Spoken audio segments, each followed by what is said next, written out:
cueille sur l'arbre, il y a zéro produit. Mais quand on se balade et qu'on est dans des pays où les fruits sont chers, on va toujours là-bas. Et après, tu mets ton fruit au soleil, tu lui mets plein d'énergie. Parce qu'en fait, le fruit, c'est l'énergie aussi. Le pesticide, c'est un problème pour ton corps, mais c'est presque moins important que l'énergie que tu vas mettre dans ton fruit. Vital, donc lui mettre au soleil, lui mettre une jolie musique, lui mettre des cristaux. Nous, nos fruits sont toujours dehors. Mais dehors sur la table, au soleil, avec des fleurs de vie, avec des pierres autour. On n'a pas de frigo du tout. Donc voilà. Donc tu peux... Après, dès que dans la société actuelle, t'as pas d'argent, c'est la débrouille, il faut trouver des solutions. Ouais. T'as d'argent, moi j'ai plein d'argent, je m'achète des bons fruits, les meilleurs. Nous, on a un pote qui faisait ça sur les marchés. Il faisait la fin des marchés. Il nous a dit, il était à Lyon, à Paris. Il était à Paris. Son appartement était rempli de fruits. Ben, c'est Alain Jamal, je sais pas si vous connaissez. Il allait plus le faire parce qu'il avait trop. Il avait trop. Donc, et tu vois, il y allait, puis après les mecs, ils le connaissaient. Et après, c'est la même chose, tu vois. Faut se reconnecter avec les gens. Quelqu'un, tu lui racontes un peu ton histoire, comment tu vis, tu manges, machin et tout ça. Ben ouais, peut-être que quand il vient te voir, il va être intrigué puis il va t'aider. Mais nous, des fois, ce qu'on veut faire, c'est qu'on veut du rapide, c'est-à-dire qu'on est pressé et on n'a pas de temps à partager avec les gens, donc c'est plus difficile d'avoir des choses entre guillemets gratos. Et on prend pas de temps. Voilà. Mais en fait, le temps, c'est de l'argent et donc si t'as pas l'argent, il te faut du temps. Ouais. Et ça va ensemble. Et nous, idem, quand on allait chercher les fruits, on leur avait donné nos WhatsApp et ils nous envoyaient des messages. Mais on n'arrivait même pas à les récupérer. 3 brouettes par jour. Ouais. 3 brouettes par jour, ils jetaient de fruits. Nous, on a arrêté. Après, on en mettait plus dans le compost que ce qu'on en gardait parce qu'on pouvait pas tout manger, quoi. Et on n'avait même pas d'électricité. Et donc, on avait pris plein de caisses et on coupait nos bananes et on faisait sécher toutes nos bananes au soleil. Alors, peut-être que c'était pas à 45 ou machin ou 42. Mais, là, nous, ça allait manger et on voulait manger ça. On voulait pas manger la boîte gratos de la Croix-Rouge. Donc, et notre ami qui vivait avec nous, lui, il avait honte et il voulait pas faire ça. Mais on dit, on t'en fout, c'est pour le jardin, non, et il préférait aller. Alors lui, il mangeait sa boîte et nous, on mangeait nos fruits. Donc il y a toujours des solutions. Mais bon, c'est sûr que c'est mieux dans le monde d'avoir de l'argent, c'est facile. Il y a quand même sur certains points, donc tu as accès à d'autres choses. Mais et pareil pour notre forêt fruitière. Ceux qui sont venus chez nous, tous nos premiers arbres s'est planté qu'avec des graines des fruits qu'on a eu gratos et on les a plantés. Et on a mangé, ça tout le monde dit, les avocats, c'est pas possible, ou il faut 8 ans. Au bout de 3-4 ans, notre avocatier il s'est rempli d'avocats, de noyaux. Et ça, c'est ça qu'on dit, il faut tester. On vous dit non, ça poussera jamais. Tu t'en fous, tu plantes et tu vois, et un jour tu vois des fruits. Ça n'a rien à faire à la santé. Exactement. Voilà. Et planter, il y a juste à les mettre. Tu le mets sous terre, quoi. Sous terre, c'est tout. Ouais, Moi, je vais te dire, au début, nous, on mangeait les fruits et on avait un seau, tu sais, les seaux de jardin, et on mettait tous nos noyaux là-dedans. Et au bout d'un moment, je faisais tremper les noyaux, parce qu'ils avaient un peu séché. Je les ai trempés et après je faisais une tranchée, tu vois, une tranchée comme ça sur, je sais pas, 10-15 mètres de long. Et avec le seau, je remplissais tout le long. Je reboussais avec la terre, ça m'avait pris 5 minutes. Et après, il y avait plein de choses qui poussaient. Il y en a, non, toi j'en ai trop, je l'enlevais. Lui, putain, il y a un manguier qui pousse, puis je le laisse. Là, il y a un dattier qui pousse, puis je le laisse. Après, tu enlèves ce que tu veux pas. Et pastèque, c'est pas un arbre fruitier. Donc pastèque, tu dois toujours le replanter. Et comme melon, c'est pareil. Ouais, melon, c'est pareil. Donc ça, c'est ça dans un. En fait, au tout début, parce qu'on a acheté vraiment un désert, vraiment désertique, et pile poil, il y a eu grosse leçon de la vie. Parce qu'en fait, on était sponsorisés, c'est un peu la vie belle, le camping-car, le machin, on a acheté du terrain à Tenerife. Et ben là, il y a eu méga banqueroute, hein, mais banqueroute plus que banqueroute.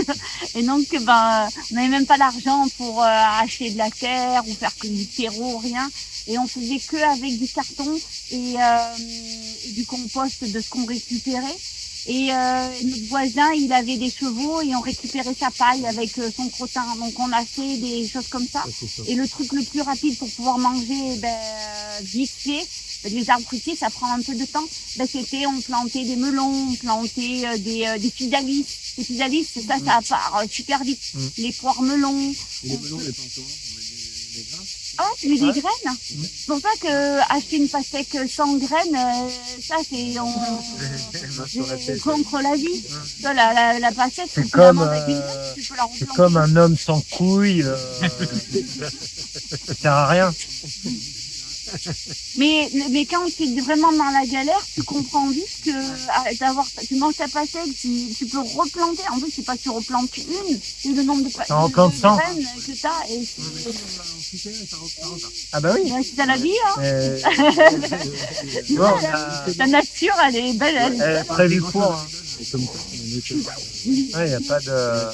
Ah mais on te chambre, mais imagine, on se rend même plus compte qu'on met une graine. Moi, Non, je suis ça, d'avoir les arbres fruitiers partout. Mais en fait, quand tu vois ça, tu vois, par exemple, on va dire dans un melon, je sais pas, t'as 100 pépins. ouais, même plus. On dit 100. Tu manges un melon, tu peux potentiellement avoir 100 pieds de melon. Sur un pied de melon, t'as pas qu'un melon. Ça veut dire que En tu banque. achètes un melon en magasin, tu plantes, on va dire, sur tes 100, hey, si t'as 20%, ça veut dire que t'as déjà 20 pieds de melon qui sortent. Si t'as 2 melons par pied qui sortent, ça veut dire que t'as déjà 40 melons qui sortent. Donc t'as acheté un melon et tu peux avoir 40 melons. Moi, ça marche d'une année sur l'autre. Bah, tu gardes tes graines, comme ils faisaient nos grands-parents. Bah oui, c'est ça. Les grands-parents, ici, ils savent que l'hiver, ils plantent rien. Bah, ils récupèrent à la fin de la saison tout plein de graines, de tomates, de salades, tout ce que tu veux. Et au printemps, ils les replantent et c'est reparti. Et pourquoi ils interdisent pour les producteurs de faire la même chose, de garder leurs semences? Bah, parce qu'il y en a en haut, ils vont plus rien vendre. Et ils vont pas pouvoir te vendre des graines qui sont trafiquées OGM, ils vont pas pouvoir te vendre de la merde. Donc ça, c'est pour ça que... Si vous voulez potentialiser vos graines, vous pouvez vous fabriquer des petites pyramides en cuivre et vous mettez vos graines quelques jours ou allez 1 ou 2 jours sur ces pyramides et ça va leur donner beaucoup Une de lune. force. Et, ouais, c'est bon. Même 2 jours déjà. Ouais, autant faire le mieux. Ouais, une lune, carrément une F1, tu la transformes en normal. Elle revient à l'origine. Ah ouais? Donc n'ayez pas peur des F1, on peut se les remettre. Ouais, mais et en fait, il y en a plein qui l'ont fait et ils se sont retrouvés avec des variétés. Ils reprennent leur génétique originelle. Là, en fait, tu prends une pyramide aux proportions d'or, et au nombre d'or et tout ça. Et donc, en fait, ça crée un espace énergétique qui va potentialiser. Donc, tu peux le faire pour te régénérer, tu peux le faire pour plein de choses. Sur les semences, ça les potentialise dans le sens où ça leur redonne leurs caractéristiques originelles. On vous raconte des anecdotes parce que nous, on adore tout ce qui est électroculture, toutes ces choses-là, enfin tout ce qui est avec la vie. Et moi, je suis en train de fabriquer des pyramides de régénération. Et Jackie, il part chercher les tubes de cuivre, parce que ça c'est en cuivre, et il tombe, il y avait un cubain, parce que sur notre île, il y a un peu beaucoup d'Amérique du Sud. Et quand il voit, il fait, il commence à comprendre que Jackie veut faire une pyramide, et ils se mettent à discuter, et en fait, il expliquait qu'à Cuba, dans les hôpitaux, quand les gens ils avaient des problématiques, des os cassés et tout, ils les mettaient sous ces pyramides pour que ça régénère plus vite. Et mais c'est pour ça, on nous dit ouais, vous voyagez tout le temps, mais quand tu voyages, tu vois du savoir magique de partout, et c'est pour ça qu'il y a plein d'espoir. Enfin, nous, on me dit vous êtes toujours joyeux, mais moi, j'ai conscience qu'il y a tellement de solutions avec toutes ces problématiques. En fait, il n'y a pas de problème, il faut juste faire. Justement, on avait parlé de ça juste dans la semaine, comme par hasard. Comme quoi ils avaient changé les variétés de semences et ça, et qu'on pouvait plus que tout était OGM et tout ça un petit peu. Et en fait, là, j'ai Voilà. Non, C'est tu peux que- le rechanger. Peut... En réalité, tout est vibration. C'est-à-dire que tout est une vibration plus ou moins dense. C'est-à-dire que ça, c'est de la vibration, mais elle est dense, tu vois, je la touche. La vibration de la lumière, je la sens pas vraiment. Elle est hyper diffuse. Et ça veut dire que si on est tout vibration, c'est-à-dire qu'à un moment, tout est onde, bah, une onde, tu peux travailler dessus. C'est-à-dire que par toi, ta façon de penser, par des ondes de forme, par la nature, partout. Donc eux, ils l'ont fait mécaniquement en laboratoire. Ils ont déstructuré dans un sens, ils ont mis une information dans un sens. Toi, tu peux faire la même chose. De toute manière, tout est vibration. C'est-à-dire que tu peux le restructurer dans l'autre sens. Et je sais pas si vous avez vu un peu tous les travaux sur l'eau. L'eau, tu peux la restructurer, tu peux la déstructurer, mais tu peux la restructurer. Et si tu sais que l'eau, tu peux la déstructurer et la restructurer, vu qu'on est, l'eau c'est la vie, et nous on est quasiment que de l'eau, et tu peux très rapidement interagir sur toi. Et ça, quand tu comprends que tu es eau et que tu es vibration et que tu es aussi vibration, ça change beaucoup de choses dans ton regard, surtout sur tout ce qui se passe. Et c'est pour ça que qui tout à l'heure il s'amusait et découpait les branches pourries. À partir du moment que tu es entouré de personnes qui qui ont une vibration un peu coquine, ça va avoir un vrai effet sur toi. Et c'est pour ça que tu peux sortir d'une pièce d'un seul coup, mais complètement, qu'est-ce qui s'est passé, t'as l'impression que t'es cuit. C'est parce que la vibration de la personne d'à côté ou la pièce où t'étais, elle avait un impact sur ton eau. Donc voilà, il y a plein de... Alors, vas-y. Au protéines, qu'est-ce que vous recommandez pour en avoir une bonne quantité, parce que dans les fruits, c'est vrai qu'il n'y en a pas beaucoup. Et à part se gaver de fruits, qu'est-ce que vous recommandez? Je ne sais pas, de la spiruline ou d'autres aliments? Non, je pense que le mieux, c'est la poudre Incosport, protéines lactase. Ah non, là, je suis hors sujet. En fait, par rapport à ce fruit, on a perdu la connaissance que en fait tous les fruits ont des protéines, et en fait la quantité de protéines qu'il y a dans ce fruit est celle que ton corps a suffisamment besoin. Ta cellule, elle a besoin de glucides, elle a besoin de cette énergie-là. Les protéines, elle en a besoin, mais pas dans des quantités énormes.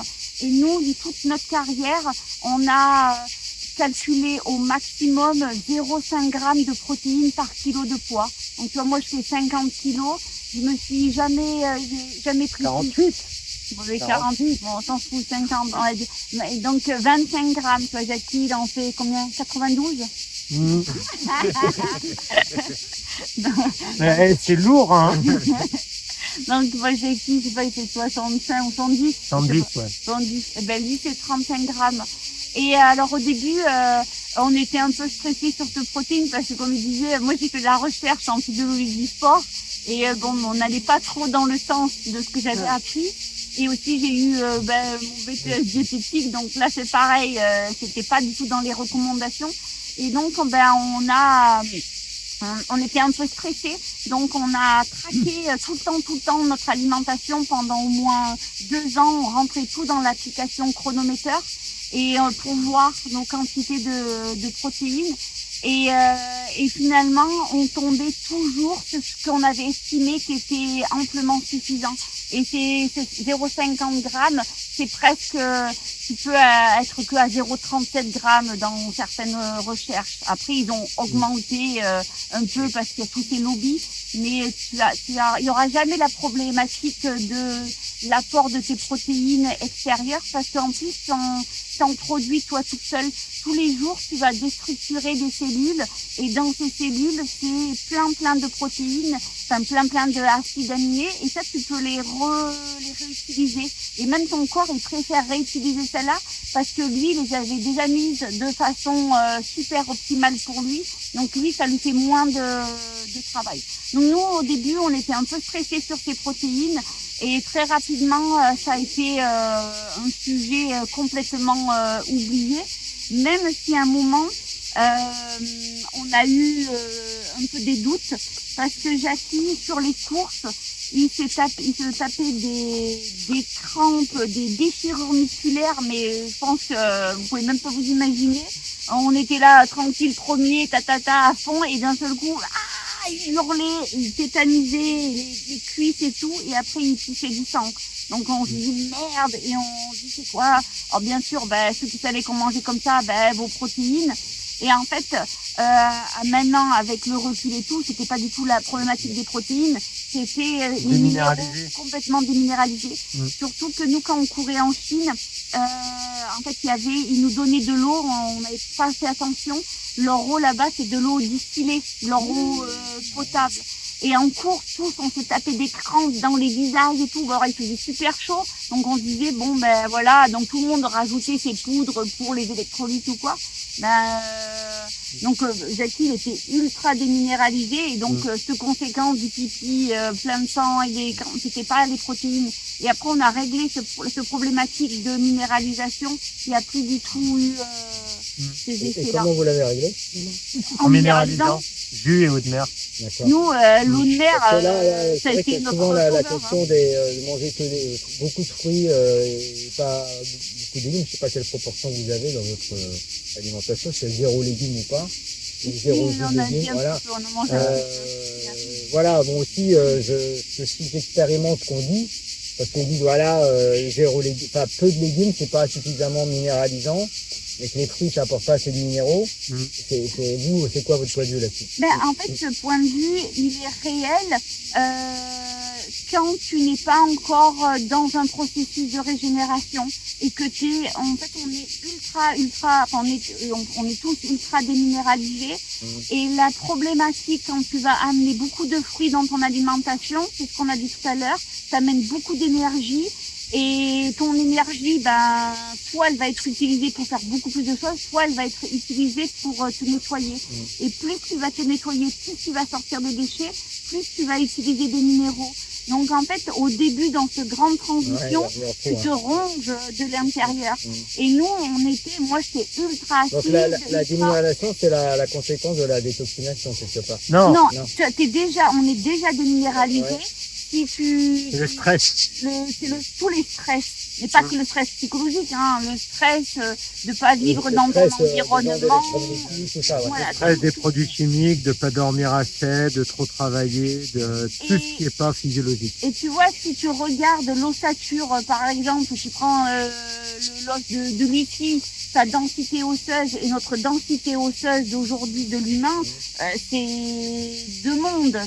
Nous, nos os maintenant, ils sont tout poreux et tout. Les gens, ils marchent et ils se font le col du fémur. Tu dis merde, comment ton os il se fracture en marchant, tu vois. C'est quand même, on est fait pour le chat, il est courir. dans l'arbre, il saute et il continue, il se casse rien, quoi. Et donc, on est quand même vraiment déminéralisé. Et nous, pourquoi on est allé à fond sur l'eau de mer? Parce que c'était le moyen pour nous le plus rapide, le plus efficace, et surtout tu as le totum des minéraux. Parce que dans tous ces jus de légumes, il y a plein de choses intéressantes, à la chlorophylle ou quoi, mais tu vas jamais retrouver tout le tableau de Mendeleïev. Exactement. Et dans l'eau de mer, tu l'as. Et surtout dans les légumes, si toi tu prends tes céleris là où tu vis, et toi tu prends tes céleris là où tu vis, t'as pas du tout les mêmes minéraux. Et donc, toi il va te manquer encore ça, toi il va te manquer encore ça. Et avec l'eau de mer, t'as tout. Et ça va. Vous la prenez en isotonique ou direct comme ça? Ouais, quelle quantité, ouais, voilà. Ben, nous, pendant une longue période, on était au moins à 500 millilitres d'eau de mer par jour. Et on le diluait. Toujours. Ouais. On le prenait Quand pas. on dit la quantité, c'est en hypertonique, en pur, mais on la dilue tout le temps pour la consommer. Mais c'est pas pareil que l'isotonique, même si on la dilue, c'est pas la même. Bah si, c'est l'isotonique, c'est du 1/4, 3/4. 1/4 d'eau de mer, 3/4 d'eau douce. Voilà. Mais alors après, par rapport à cette eau de mer, c'est ça qui est vraiment qu'on dit qu'il faut toujours faire au goût. Tu vas, en fonction de ton moment et de ta déminéralisation, t'as la déminéralisation profonde, mais t'as la déminéralisation du jour. Eh ben, elle va jamais avoir le même goût. Je te fais un verre, je te mets ça d'eau de mer et je te mets ça, toujours, et tu le bois et tu trouves que ça a un goût. Tu vas courir, tu fais les burpees qu'on a fait avec Jackie, je te refais exactement le même verre avec les mêmes proportions, tu vas la trouver sans goût. Je veux dire, mais je veux du sel dans ce truc. Et donc c'est ça qu'il faut arriver même si on dit une portion d'eau de mer pour 3 portions d'eau normale, mais selon ce que ton corps il te dit, il va te dire si c'est pas assez salé ou trop salé. Donc tu fais ton goût à toi parce que tu en as besoin. Et nous, plein de fois, on faisait une boisson et je disais waouh, j'adore et tout. Je revenais peut-être un peu une demi-heure après, je disais mais qu'est-ce que t'as foutu, Jackie? T'as remis de l'eau de mer? Et en fait, c'est parce que là, j'avais plus besoin autant de minéraux. Mais Jackie, lui, il a encore besoin beaucoup de minéraux, parce que lui, il est bien attiré encore par tout ce qui est plus légumes, enfin les feuilles ou quoi. Et moi, ben là aujourd'hui, j'ai l'impression que des fois, je peux ne plus boire de l'eau de mer pendant une semaine, 2 semaines, que ça me dérange pas. Qu'avant, c'était pas possible. Si je mangeais que des fruits, à un moment, je pétais un câble, j'avais besoin de salé, j'avais besoin de minéraux parce que je me détoxifiais. Donc c'est pour ça, mais ça c'est long, hein, ça se fait pas. C'est en fonction de son rythme de vie et en fonction des déchets qu'on a à sortir. Donc on n'est pas comparable. C'est un peu comme ce qu'on a dit tout à l'heure dans la discussion, c'est-à-dire que si par exemple on devrait être ici pour être en normalité minérale, on est ici et notre vie tous les jours elle nous fait descendre comme ça. Et ben on en remet un petit peu ici. Ben en fait on n'est toujours pas au niveau normal, sauf qu'on en met déjà. Il faut en mettre une bonne quantité Ouais, pour. C'est comme un panier percé, quoi. Donc, voilà, faut que t'en mettes plus que le trou. Mmh. Voilà. Donc, mais ça c'est hyper intéressant. Et pour rebondir sur ce que tu disais tout à l'heure sur les protéines, les protéines, certes il faut en avoir, mais de toute manière, dans toute alimentation, physiologique et pas physiologique, c'est le dernier truc qu'on a besoin de regarder. Il y en aura toujours assez des protéines. Nous, on a passé des heures et des jours sur chronomètre à chercher des styles d'alimentation où il n'y a pas assez de protéines. Je crois que c'est impossible de pas avoir assez de protéines pour nous en tant qu'humains. Donc, quand tu vas sur les fruits et légumes, c'est sûr que tu en as assez. Par contre, trop, c'est vraiment un problème. Nous, notre corps, il est très mal fait pour avoir plus de protéines que ce qu'il a besoin parce que les déchets vont l'intoxiquer, parce que évacuer les déchets, ça va être un problème, etc. On n'est pas des carnivores, on n'a pas des gros reins, on n'a pas un système digestif qui est court, on n'a pas un pH de l'estomac qui est hyper puissant, hyper acide. Donc on a plein de différences. Nous, on est hyper performants pour les protéines, pour les recycler de ce qu'on a déjà. Et on en a besoin d'une petite partie, juste pour combler un petit peu on va dire la perte, le déficit de celle qui se déstructure vraiment. Et donc, plus de protéines que ce qu'on a besoin, ça va être beaucoup plus péjoratif, beaucoup plus problématique que de pas en avoir assez. Parce que pas en avoir assez, le corps il sait faire. Trop, ça va amener vraiment plus de problèmes. Et il y a un phénomène qui se passe, surtout pour les sportifs, quand ils changent d'alimentation et qu'ils enlèvent ces protéines, ils ont un gros stress parce qu'ils ont l'impression qu'ils perdent beaucoup de muscles. Et en fait, ils perdent pas des muscles, ils perdent de l'inflammation.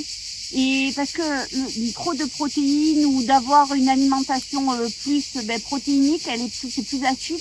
Donc t'es plus comme t'es plus acidifié dans ton corps, tu vas faire beaucoup plus de rétention d'eau. Et si tu regardes dans les sportifs, t'as beaucoup de sportifs, souvent ceux qui prennent beaucoup tu sais, les poudres dans les salles et tout, tu vois, ils sont c'est gonflé en fait, c'est un muscle qui est rond, et après quand ils vont s'assécher, tu vois, ils vont faire des diètes et ils vont faire des saunas, des machins, et ils veulent perdre cette eau. Et c'est la même histoire qui se passe. Après ils paraissent plus sains et ils ont vraiment et c'est la même histoire quand les gens ils changent d'alimentation, comme ils se désinflamment, ils perdent beaucoup d'eau, et d'un seul coup, ils ont l'impression qu'ils n'ont pas beaucoup de muscles. Mais en fait, en vrai, ils n'en avaient jamais, ils n'avaient pas plus, hein. C'était juste qu'il y avait plus de volume autour, plus d'inflammation, donc le muscle, il paraissait rond, et il se, plus gros. Mais ça, nous, on l'a beaucoup vu les sportifs qui changent et ils croient qu'ils ont perdu leur muscle. Mais au niveau, ils l'ont pas perdu, ils l'avaient pas vraiment avant. Et nous, on a vu au niveau physique, on a changé. Avant, on était plus gonflé. Enfin, moi, j'étais très acide, donc j'étais très sèche, mais en même temps, on avait des muscles plus ronds, plus gonflés. Et là, ils ont changé, donc et maintenant, étrangement, je fais plus de sport, je garde une musculature que avant j'avais l'impression que je la gardais pas. Donc parce que quand t'es trop acide, t'as aussi c'est toi tous les athlètes, l'endurance et tout qui sont très très fins, en fait ils sont tellement acides, il y a le phénomène qu'ils vont ronger leurs muscles et c'est tout acide. Et quand tu perds des acidifications, quand tu deviens moins acide, tu vas pouvoir refabriquer du muscle et pas te faire manger ce muscle. Mais le muscle, il se travaille que par la sollicitation. Hein. Si tu fais rien, donc moi j'ai peu de sport, mais je bouge, j'ai faire du jardin, faire ci, Les faire là. bodybuilders, on attribue le fait qu'ils aient plein de muscles à la protéine qu'ils mangent. Mais en réalité, ils se tapent 8 heures de muscu par jour. Bien sûr, tu manges n'importe quoi, tu fais 8 heures de muscu par jour, tu vas prendre plein de muscles, c'est le principe de l'entraînement en fait. Et ça, il y a les vrais bodybuilders, ils ont compris puisqu'ils ont fait ça. Mais monsieur tout le monde, il se dit tiens, je vais faire 1 heure d'entraînement par jour et il va prendre de la protéine pour croire qu'il va gonfler. Ah non, tu fais 1 heure de muscu par jour, tu vas pas devenir Mister Univers en faisant 1 heure de muscu par jour. C'est pas le fait de manger de la protéine, en fait, c'est juste du commerce. C'est pas du tout ça qui impacte le fait. Oui, tu niques tes reins, ça c'est sûr. Tu as plein de problèmes à côté, mais ça va pas t'aider à avoir des muscles hyper gros.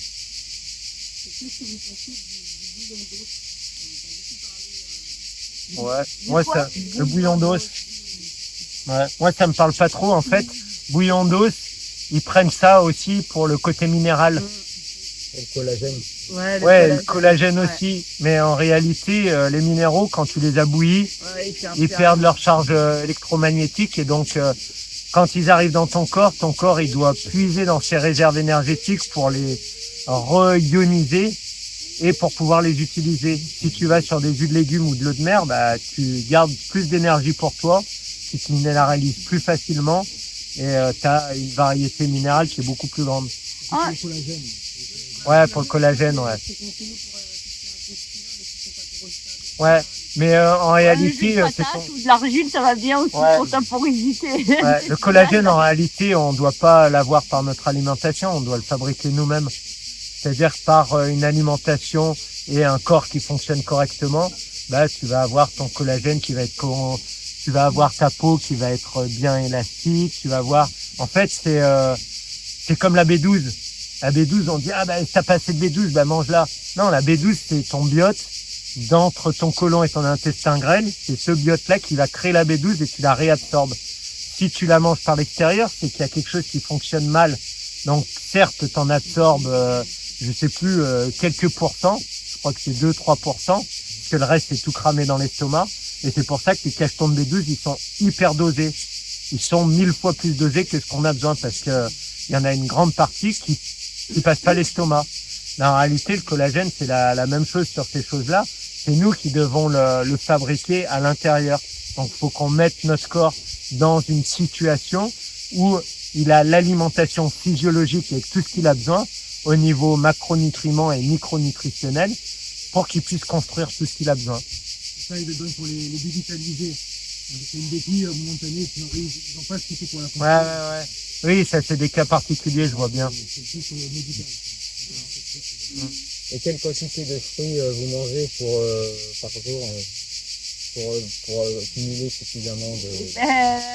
Aujourd'hui, on mange un peu moins parce qu'on fait moins de sport, mais moi je mange au moins 3 ou 4 kilos de fruits par jour. Ouais. Mon repas, j'ai vu ma satiété, elle va arriver entre 1,5 kg et 2 kg. Donc c'est assez facile, hein. Je sais que par repas, je mange 1,5 kg, 2 kg de fruits et voilà. Mais avant, c'est nous arrivait qu'on mange un peu plus quand même, parce que on dépensait beaucoup. En réalité, ça c'est, tu vois, on va dire une personne lambda, elle a entre 2 et 3 000 calories par jour. Mimi, par exemple, si elle fait rien et qu'elle reste allongée toute la journée, sans penser, sans rien faire, juste à vivre, à respirer, elle dépense, je crois, 1200 calories, peut-être quelque chose comme ça. 1004. J'ai un organisme qui dépense 1004. C'est le métabolisme de base. Métabolisme de base. Donc ça veut dire que là-dessus, déjà, tu vas mettre l'énergie pour discuter avec les gens, pour marcher, pour ramasser tes fruits, juste pour vivre. Après, pour tout ce que tu veux faire en plus, après pour tes nettoyages, etc. Donc c'est pour ça, nous on dit 2000 pour moi, c'est pas assez. Moi, je dirais plutôt, faut être proche des 3000 parce qu'on a tous besoin de faire beaucoup de travail dans notre corps. Bref, on va dire 3000 calories. Et nous, quand on s'entraînait, on était plutôt, je pense, à 6000, plus de 6000 calories. Et on nous disait, mais comment tu fais pour les protéines? En réalité, c'est des proportions que ton corps il a besoin. C'est-à-dire que ton corps il a besoin de, on va dire, 80-90% de glucides, 5-10% de protéines et 5-10% de gras. Comme ces proportions elles sont par rapport aux calories, c'est-à-dire que si tu manges 2000 calories, tu vas être dans ce pourcentage 90-10. Si tu manges 6000 calories, tu vas être aussi dans ce pourcentage 90-10. Mais ça veut dire qu'à 2000 calories, par exemple, je sais pas, je vais pas calculer, mais tu as 40 grammes de gras. À 6000 calories, t'en as 3 fois plus, tu as 120 grammes de gras. Mais parce que dans ta journée, tu as dépensé beaucoup plus, donc tu as besoin de plus de gras pour désinflammer, fabriquer des hormones, plein de choses. Et c'est pareil, les protéines, 2000 calories, tu as peut-être 30 grammes de protéines. 6000 calories, tu as 90 grammes de protéines.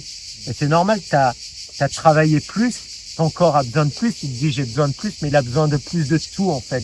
Mais il faut que ça reste dans les proportions physiologiques. Mais pour répondre plus précisément à ta question, la quantité qu'on mange de fruits va dépendre de la qualité de nos fruits.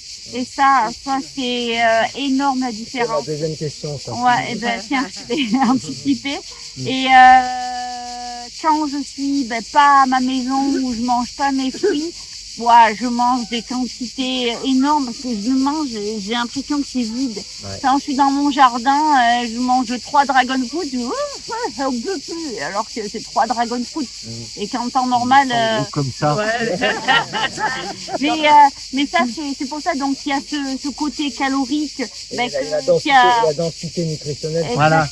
Cette énergie, parce qu'en fait, on a besoin de calories, mais aussi on a besoin d'énergie vitale. Et... avant, quand on voyageait, comme on savait qu'on allait être que dans des endroits où on n'allait pas avoir accès à des fruits intéressants, on amenait nos fruits dans nos bagages d'avion ou dans nos avions. Mais on a vu, au début on disait on jeûne. Mais punaise, en fait, comme c'est dans un endroit ultra délétère pour le corps, qui est pas du tout physiologique, c'est dans un endroit, t'as pas d'oxygène, t'es dans un avion, t'es un machin, t'es avec des gens, mais t'as super faim. Et en fait, moi, je compensais tout ce manque d'énergie par mes énergies de fruits. Donc le jeûne, ça c'était trop nul comme option pour nous. Et alors là, je mangeais mais une montagne. Si je suis tout le temps dehors et tout ça, et pourquoi on a réussi à faire le GR20 en jeûnant, en perdant 1 kilo alors qu'on a purgé au début pendant 9 jours, tu marches 12 à 14 heures par jour avec un sac à dos. bah moi je sais que c'est parce que j'ai mangé beaucoup d'énergie vitale de mon entourage et donc il y a ces deux paramètres à prendre en considération. Mais donc pour ça je te dis 1 ou 2 kilos, mais en vrai ça dépend de cette qualité de fruits. Mais peut-être qu'au début tu le sens pas trop, peut-être que nous au début on s'en rendait pas compte, mais après tu sens vraiment une différence et c'est là que c'est facile à savoir la différence entre un fruit bio ou pas bio. Il y a des fois des fruits qui sont pas bio, punaise, tu les manges, sont remplis de vie. Et ben, c'est incomparable avec le fruit qui est bio, qui est mort, le pauvre. Donc voilà. Donc c'est pour ça que nous, on est moins strict sur le bio ou pas bio. On va être sur la qualité d'énergie vitale. On les goûte, hein. On les Ouais, goûte. nous, dans les magasins, on goûte toujours un fruit. Hein. Et quand on voit qu'ils font la tête, ben, par exemple, j'achète une pêche, un abricot, une cerise, je les pèse, je les achète, je les mange et je retourne sur ce qui est bon. Je m'embête pas. Parce que moi, quand le fruit il est pas bon, je le jette. Hein. Ouais, nous maintenant c'est ça. Je veux pas acheter 3 kilos et jeter 3 kilos, donc ça m'est déjà arrivé. Nous, on a acheté des fois des pastèques. Putain, dégueulasse. Elle avait tout le goût de ce que tu voulais, sauf de la pastèque. Ouais, je l'ai jeté direct. J'ai pas du mal parce que voilà, si les gens jettent, il faut pas jeter, non, il faut pas jeter. Ah non, Non, là, c'est un poison. T'imagines, tu mets la bouche, ton corps, il dit, mais c'est quoi ça? C'est un poison pour ton corps. Et il y a des pays, ils craquent un peu hein, sur les goûts des fruits. Enfin, je sais pas si vous avez beaucoup voyagé aux États-Unis, mais tu prends un melon, tu pars dans tous les fruits du monde avant de manger, avant d'avoir le goût du melon peut-être. Ouais, ça a aucun goût. Hein. Les gens diraient un chewing-gum. Ça a un goût de Tu tout. goûtes pas les pastèques au magasin quand même. Hein? Tu goûtes pas les pastèques au Non, je magasin. veux pas les pastèques. Mais je regarde s'ils en ont pas. Tu vois, par exemple, il y a, là, sur Tenerife, on va acheter tout le temps nos fruits chez les mêmes producteurs. Ben, il y en a un, il sait, je viens, je goûte tous les fruits. Il me pose pas de questions. Je vais au fond, il y a son couteau. La pastèque, je la coupe en deux. Je la coupe. Les autres, je la filme, je les laisse. Il les vend au détail. Si elle est bonne, il sait que je vais en acheter. Si elle est pas bonne, C'est comme ça qu'on devrait faire partie. Et avant, sur les marchés, si vous vous rappelez, enfin, ouais, vous êtes tous à peu près soit de mon âge, soit plus vieux. Tu vas sur le marché, il y a toujours de la dégustation. Et tu vas sur un fruit, il est délicieux, le mec il te le fait goûter, mais t'en achètes 2 kilos direct, tu te poses pas de questions. Tu sors les billets. Ça, c'est les commerçants qui ont compris le commerce. Ça. Ah, Ouais, mais maintenant, ouais, les gens ils vendent de la merde, donc ils savent que si tu le goûtes, tu vas pas l'acheter. Voilà. Et les graines germées, vous n'avez pas parlé beaucoup de graines germées, par exemple. En tout cas, moi, dans mes croyances, ça donne quand même beaucoup d'énergie pour, si c'est facile à faire, ça coûte pas trop cher. Mais on en a parlé un petit peu, nous on place ça dans les légumes feuilles. C'est notre, on va dire, on est dans 80% de fruits et 20% de légumes. ouais, 10%. Ouais, et 90% de fruits et 10% de légumes. Dans le 10%, il y a tous les types de salades, les algues, les aromates et aussi micro-pousses et graines germées. Mais les graines germées, nous, elles sont germées. Plutôt micro-pousses. Parce ouais. que, en fait, les graines, la problématique, c'est qu'elles sont au niveau, leur structure, elles sont trop élevées en protéines. C'est le principe d'une graine. En fait, pourquoi elle a beaucoup de protéines? Parce qu'elle doit pousser. Et si tu la prends, qu'elle vient juste de commencer à pousser, elle est encore trop chargée en protéines. Que plus tu vas la laisser pousser, moins... La chlorophylle et moins la... Exactement. Donc nous, la graine germée, on va l'utiliser. C'est un bon moyen d'avoir de l'énergie vitale, parce que quand même quand ça pousse, c'est là où il y a le summum de l'énergie vitale. Et comme tu dis, c'est pas cher, c'est pratique, mais pour moi, c'est quand même, ça remplace pas un fruit. C'est au niveau énergie calorique, il n'y en a pas. C'est-à-dire que c'est un légume feuille. Donc tu vas avoir plein d'énergie vitale, mais il va quand même, il faut les deux, il faut l'énergie vitale et c'est quand même ce calorie aussi, enfin de la vie du fruit. Donc, mais on en mange des périodes en Inde, on en mange beaucoup parce que là-bas tu trouves partout des graines germées et des fois leurs fruits sont un peu dégueulasses, donc on va sur les graines germées. Donc, Et dans les fruits, vous mettez les oléagineux aussi dedans? ah non, nous on mange pas du tout de l'oléagineux. Non, pas de cajou, pas de noix. Ouh, il était pas là hier. On rigole. Bon, Non, désolé. non, on mange pas du tout d'oléagineux. Ouais, mais c'est bien. Pas d'amandes, pas de noisettes, Moi, ça me pas parle de tout ça, hein. machin, tout Ça me ça. parle tout ça. C'est Ben pour voilà. ça que- Non, c'est pas. C'est pareil, c'est la même réponse que c'est trop au niveau. Pour moi, c'est trop dense. C'est trop dense comme. Trop gras, trop. Ouais, mais C'est surtout, que les proportions de macronutriments, protéines, glucides, lipides, ils sont pas dans une bonne proportion, c'est-à-dire que ça va être la galère pour nous à le digérer. Donc trop de protéines, de gras avec des glucides, ça met la zizanie dans notre corps. S'il y a des proportions, tu vois, un fruit, c'est beaucoup de glucides, un petit peu de protéines et encore un peu moins de gras. Des légumes feuilles, bah, ça va être un peu de protéines, beaucoup de fibres, un petit peu de gras, mais ça va être ça. Mais comme on va majoritairement digérer la protéine, bah, ça va aller plutôt dans ce sens-là. Donc nous, on est monotache, c'est-à-dire que on est bon pour digérer du glucide ou de la protéine ou du gras. Sauf que ce que notre corps il veut, c'est majoritairement des glucides.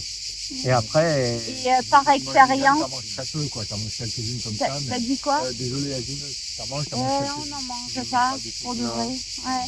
Et les noix de cajou, moi je vous défie d'aller en Indonésie et d'aller les trouver sur les arbres et de vous faire l'expérience si on est fait ou pas pour manger une noix de cajou. Je pense que vous avez la réponse directe, hein. Parce que tu as mangé le fruit au-dessus. Le fruit de la cajou, ce pomme, ça, moi j'en mange plein, c'est délicieux. Mais ce qui est dans la coque, déjà pour la casser la coque, bon ben il faut bien se motiver. Et nous on l'a fait, hein. Il y a une élite qui était avec nous, on était tous les trois, on l'a mis à la bouche, on était brûlés au 3e degré avec des trucs comme ça, on s'est dit oh putain, on a dit bon mais on touche plus.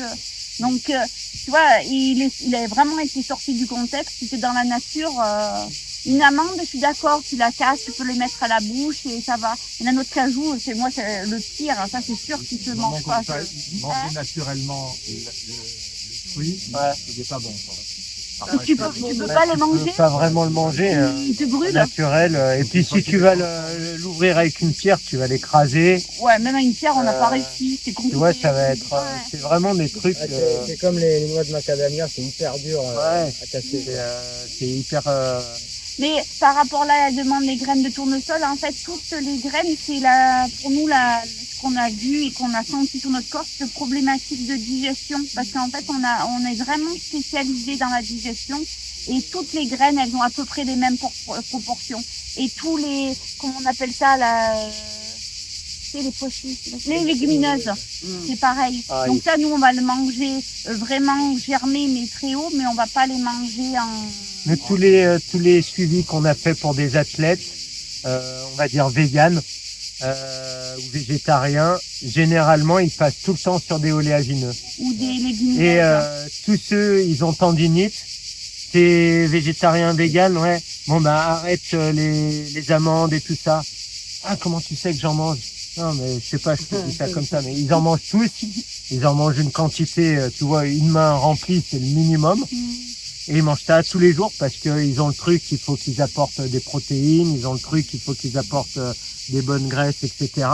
Et en fait, nous, on est très mal fait pour digérer ça et on met un état inflammatoire, on met de la fermentation au niveau digestif et donc ça va faire problème d'acidification et tendinite pour des athlètes. Donc ça, c'est nous, ça fonctionne en 2 semaines, c'est réglé l'histoire. On lui dit arrête. Vous essayez.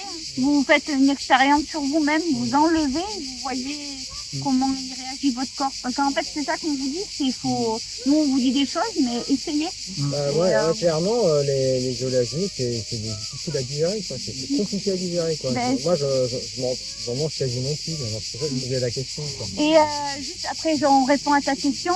Par rapport aux légumineuses et aux oléagineux, tout le monde sait que les pois chiches ça fait péter, les haricots ça fait péter, patata.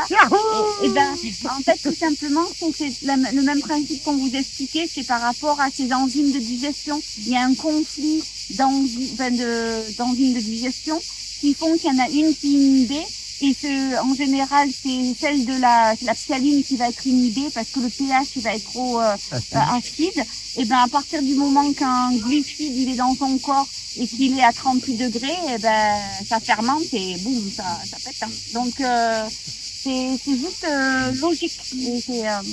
Vas-y. Moi, je vais demander parce que pour mon cas personnel, je mangeais beaucoup vivant. Légumes cuits très peu, un petit peu, mais très peu. Et j'ai constaté quand même que j'avais pas autant d'énergie que quand je mangeais un petit peu de légumineuses ou de céréales. Que j'en apportais un petit peu dans la semaine.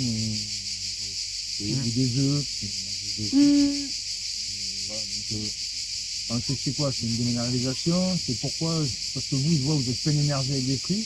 Et moi, je vois que ça m'allait juste pas, en fait. Déjà, en fait, savoir quelle quantité tu mangeais vraiment de fruits. Ouais. Parce que nous, quand on regarde, et pour ça qu'on dit, c'est Les vraiment... gens, ils viennent en stage chez nous. Ils disent, ah ouais, vous mangez des fruits, vous, hein?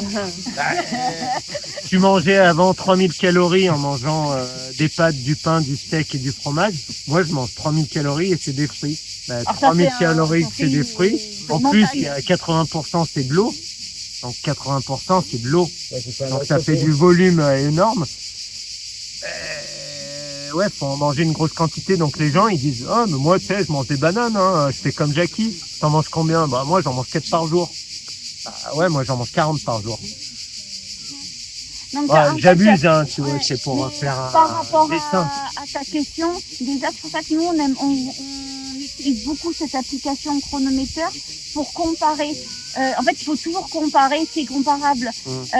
Si ou avant tu mangeais d'une certaine façon et tu avais de l'énergie et tu regardes, tu mets tout dans ton chronométeur, tu vois exactement ce que tu mangeais et après tu mets ce que tu mangeais après en fruits et tu vois qu'il n'y a pas d'énergie. Si l'autre était à 4000 calories et lui t'étais plus qu'à 1000 ou 1005, ben, t'as ta réponse. Si t'es à 4000 et 4000, et ben là, c'est qu'il y a autre chose qui est mis en place. Il faut aussi faire dans l'ordre. Peut-être ton corps, il est en train de nettoyer, peut-être ton corps, il est en train de se régénérer. Tu vois, au début, il y a des gens, ils mangent des fruits, ouah, ils ont plein d'énergie et après, ils ont plus d'énergie. Peut-être toi, ça t'a fait tout de suite parce que le corps, dès qu'il a plein d'énergie, après, il va les nettoyer. Quand il va nettoyer, bah, l'énergie que tu utilisais pour faire, bah, il l'utilise pour faire à l'intérieur, mais C'est une plus longue durée. voilà, à l'extérieur, t'as l'impression d'être J'ai fatigué. beaucoup détoxiné la première année. Et j'ai perdu énormément, c'est ce que je disais. Ouais, J'ai perdu mes muscles et tout, j'étais comme ça. ouais, Ouais. J'avais perdu 12 kilos facile. ouais. Et c'est au bout de 6 mois, j'ai commencé à avoir des pertes d'énergie. Ben, là, t'étais presque comme un processus comme quand jeûne. tu vas de jeûne, en fait. Mm. Le principe du jeûne, c'est que tu manges plus pour avoir finalement plus d'énergie, mais pas de l'énergie vers l'extérieur, tu veux mettre de l'énergie à l'intérieur. Et ben, ça arrive en fonction de comment ton corps il a décidé. Tu peux manger beaucoup de fruits. Si pour lui, il y a urgence de se nettoyer, il va pas te donner de l'énergie pour aller travailler ou pour faire plein de choses, il va te la donner pour aller se nettoyer. Et nous, c'est ça qui s'est passé dans un moment dans notre carrière. On a dû faire des choix selon nos moments de compétition. Si cette compétition, on voulait être performant, ou si cette compétition, on dit, ben, c'est pas grave, on reste en processus de nettoyage. Il y a eu des compétitions où on était vraiment nuls. Parce qu'en fait, on était ultra fatigués. Alors, ils auraient presque mieux fait de pas faire la compétition parce qu'on tirait dessus, mais des fois, t'es obligé. Parce que nous, c'est notre métier. Mais on n'était pas performants, on n'allait pas gagner. Parce que notre corps, il se nettoyait. Mais on avait accepté. Tu vois, je me disais, bon, ben là, mon corps, il a décidé de nettoyer. Celle-là n'est pas importante de compétition, ben, j'y vais et je fais ce que je peux. Mais après, il y avait des compétitions, je voulais pas que mon corps se nettoyait, et ben, je mettais tout en place pour pas qu'il aille dans ce principe de nettoyage. Donc, ben, Pas de repos. Voilà, pas de repos. Tu ne mets pas de repos. S'il a pas de repos, bah, il a pas d'énergie en plus, il va pas se nettoyer. Nous, on a un pote, il est entraîneur en équipe de France de biathlon. Et en fait, bah, il a les jeunes, c'est-à-dire il a les 12-16 ans. Donc plus on est jeune, plus on a de l'énergie. Et ben, il a commencé à les faire passer le petit-déj, au lieu que ce soit des Kellogg's Cornflakes, du Nutella et du pain, bah, ils mangent des fruits. Donc les jeunes, ils ont vu une différence de ouf. Et il a remarqué aussi que il leur faisait faire un jour ou deux de récupération beaucoup plus douce avant les compétitions. La moitié tombait malade. Parce qu'en fait, ils ont un corps qui est beaucoup plus performant que le nôtre. Dès qu'ils vont avoir le temps et l'énergie, ils vont mettre des mécanismes de nettoyage en place. Bah maintenant, qu'est-ce qu'il fait? On a plus de- vu, on a travaillé ensemble. Il y a de plus de repos. pause, plus de repos avant les compètes. Et il y a personne qui est malade et ils sont tous performants. Parce que faut juste comprendre comment le corps il fonctionne. Et toi, t'es quand même un gros gabarit, je pense. Tu dois faire quoi, 80, 90 kilos. Bah, sur une alimentation classique où c'est déshydraté, bah, tu manges une assiette. S'il y a un petit peu d'huile, s'il y a des légumineuses, comme tu dis, tu vois, des choses comme ça, je sais pas, un petit peu de fromage ou quoi, bah, tu vas avoir facilement une certaine apport calorique. Par contre, si tu passes à des fruits, comme l'estomac, il s'est rapetissé par le fait qu'on l'entraîne plus à grossir et à se réduire, bah, tu vas lui mettre la même quantité volume de ce que tu mangeais avant, sauf qu'au niveau calories, comme dans les fruits, il y a 80% d'eau, bah, t'as peut-être 10 fois moins de calories. Donc c'est pour ça qu'il y a, tu vois, il y a des paliers de changement, il y a des petits astuces à aider au début, et c'est pour ça que Chronometer, on en parle beaucoup, parce que nous, on a plein de personnes, ils mettent dans Chronometer, ah oui, putain, mais c'est normal, je mange 500 calories par jour. Et quand tu les as en consultation au téléphone, moi je mange plein de fruits et tout, mais je fais, mais envoie-moi les photos de ton chronomètre. Et 600 calories de fruits, si tu veux, c'est sûr que tu es en galère en fait. Et après, c'est sûr, tu craques sur autre chose, tu repars dans ton corps, il a besoin à un moment tu vois, de s'alimenter. Donc c'est là où on voit pas, en fait. La facilité, c'est pas un bon indicateur, en fait. si, mais faut rééduquer. En fait, là, je vois que t'as ton fils. Ouais. Moi, quand mon frère, il est venu avec ses enfants, qui avaient à peu près cet âge-là, il mangeait des fruits. En plus, il y en avait 3. On était avec Mimi, on coupait du melon. Oh, ils étaient à la hauteur de la table, il y avait des mains qui passaient comme ça. On pouvait pas manger de melon. On mange un melon et demi par repas. Ouais, et le ventre des enfants, il faisait comme ça. On se disait, mais il va éclater. Il avait fini au bout d'un moment, son ventre il était comme ça, 1 heure après il n'y avait plus rien. Mais lui il a encore cette capacité naturelle où si tu manges quelque chose où il y a un gros volume d'eau, bah on est fait pour manger beaucoup. On arrive sur un arbre, faut qu'on puisse manger beaucoup. Si tu manges que 400 grammes, tu vas nulle part. Nous on est là, sur l'arbre, faut que tu manges tes 3-4 kilos. Donc faut que ton estomac il puisse faire ça. Et après bah tu vas partir et tu vas pisser 4-5 fois et ton estomac il est redevenu normal. Et ça, c'est notre fonctionnement. Sauf qu'on l'a perdu à force de ne pas l'utiliser. Tout ce qu'on n'utilise pas, on le perd.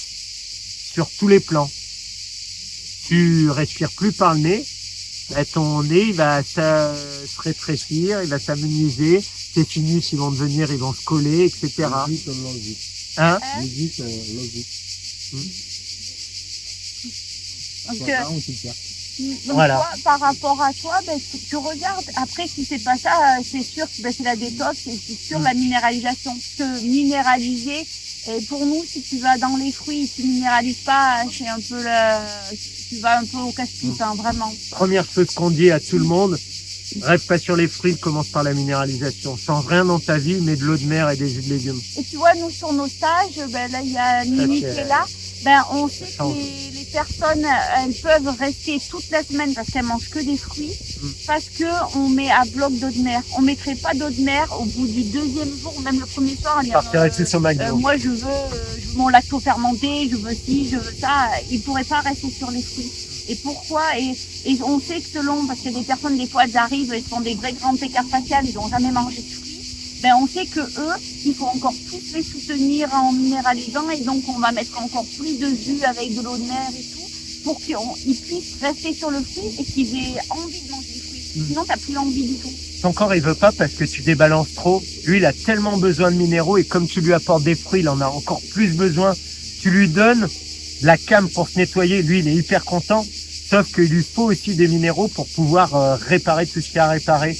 Et donc, il y a un moment, il va te dire apporte-moi plus de fruits, donc c'est dégoûté des fruits, tu veux que du salé.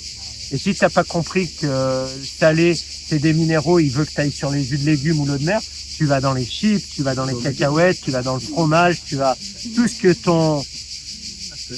ta mémoire connaît du salé, parce qu'en fait les minéraux ça a ce goût salé.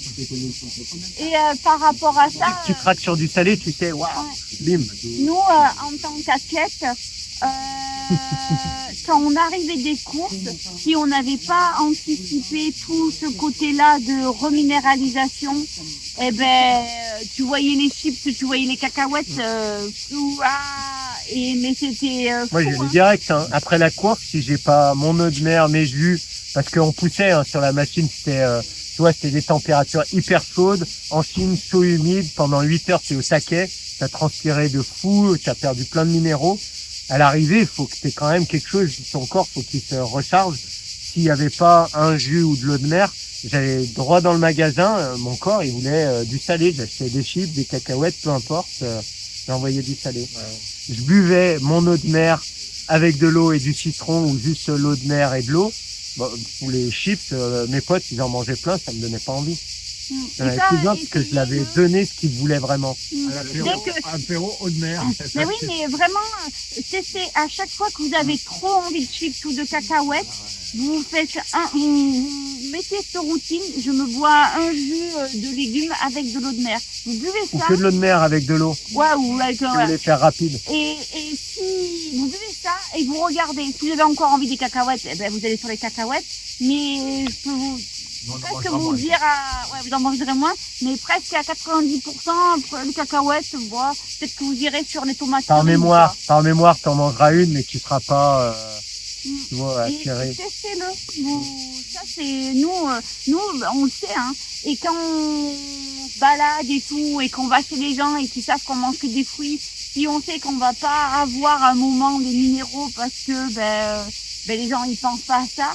Et c'est pareil, hein, on voit leurs olives salées, on a envie de les manger, hein, parce qu'au bout d'un moment, ils nous ont donné que des fruits, et on a envie de sel. Donc ça, c'est pour On a envie de minéraux. pareil. Donc nous, maintenant, on sait que quand on va chez les gens, on a toujours une bouteille avec un peu d'eau de mer, avec nos trucs, pour pas aller sur des trucs qu'on sait que c'est juste qu'on a envie, parce que c'est une fois sans vie.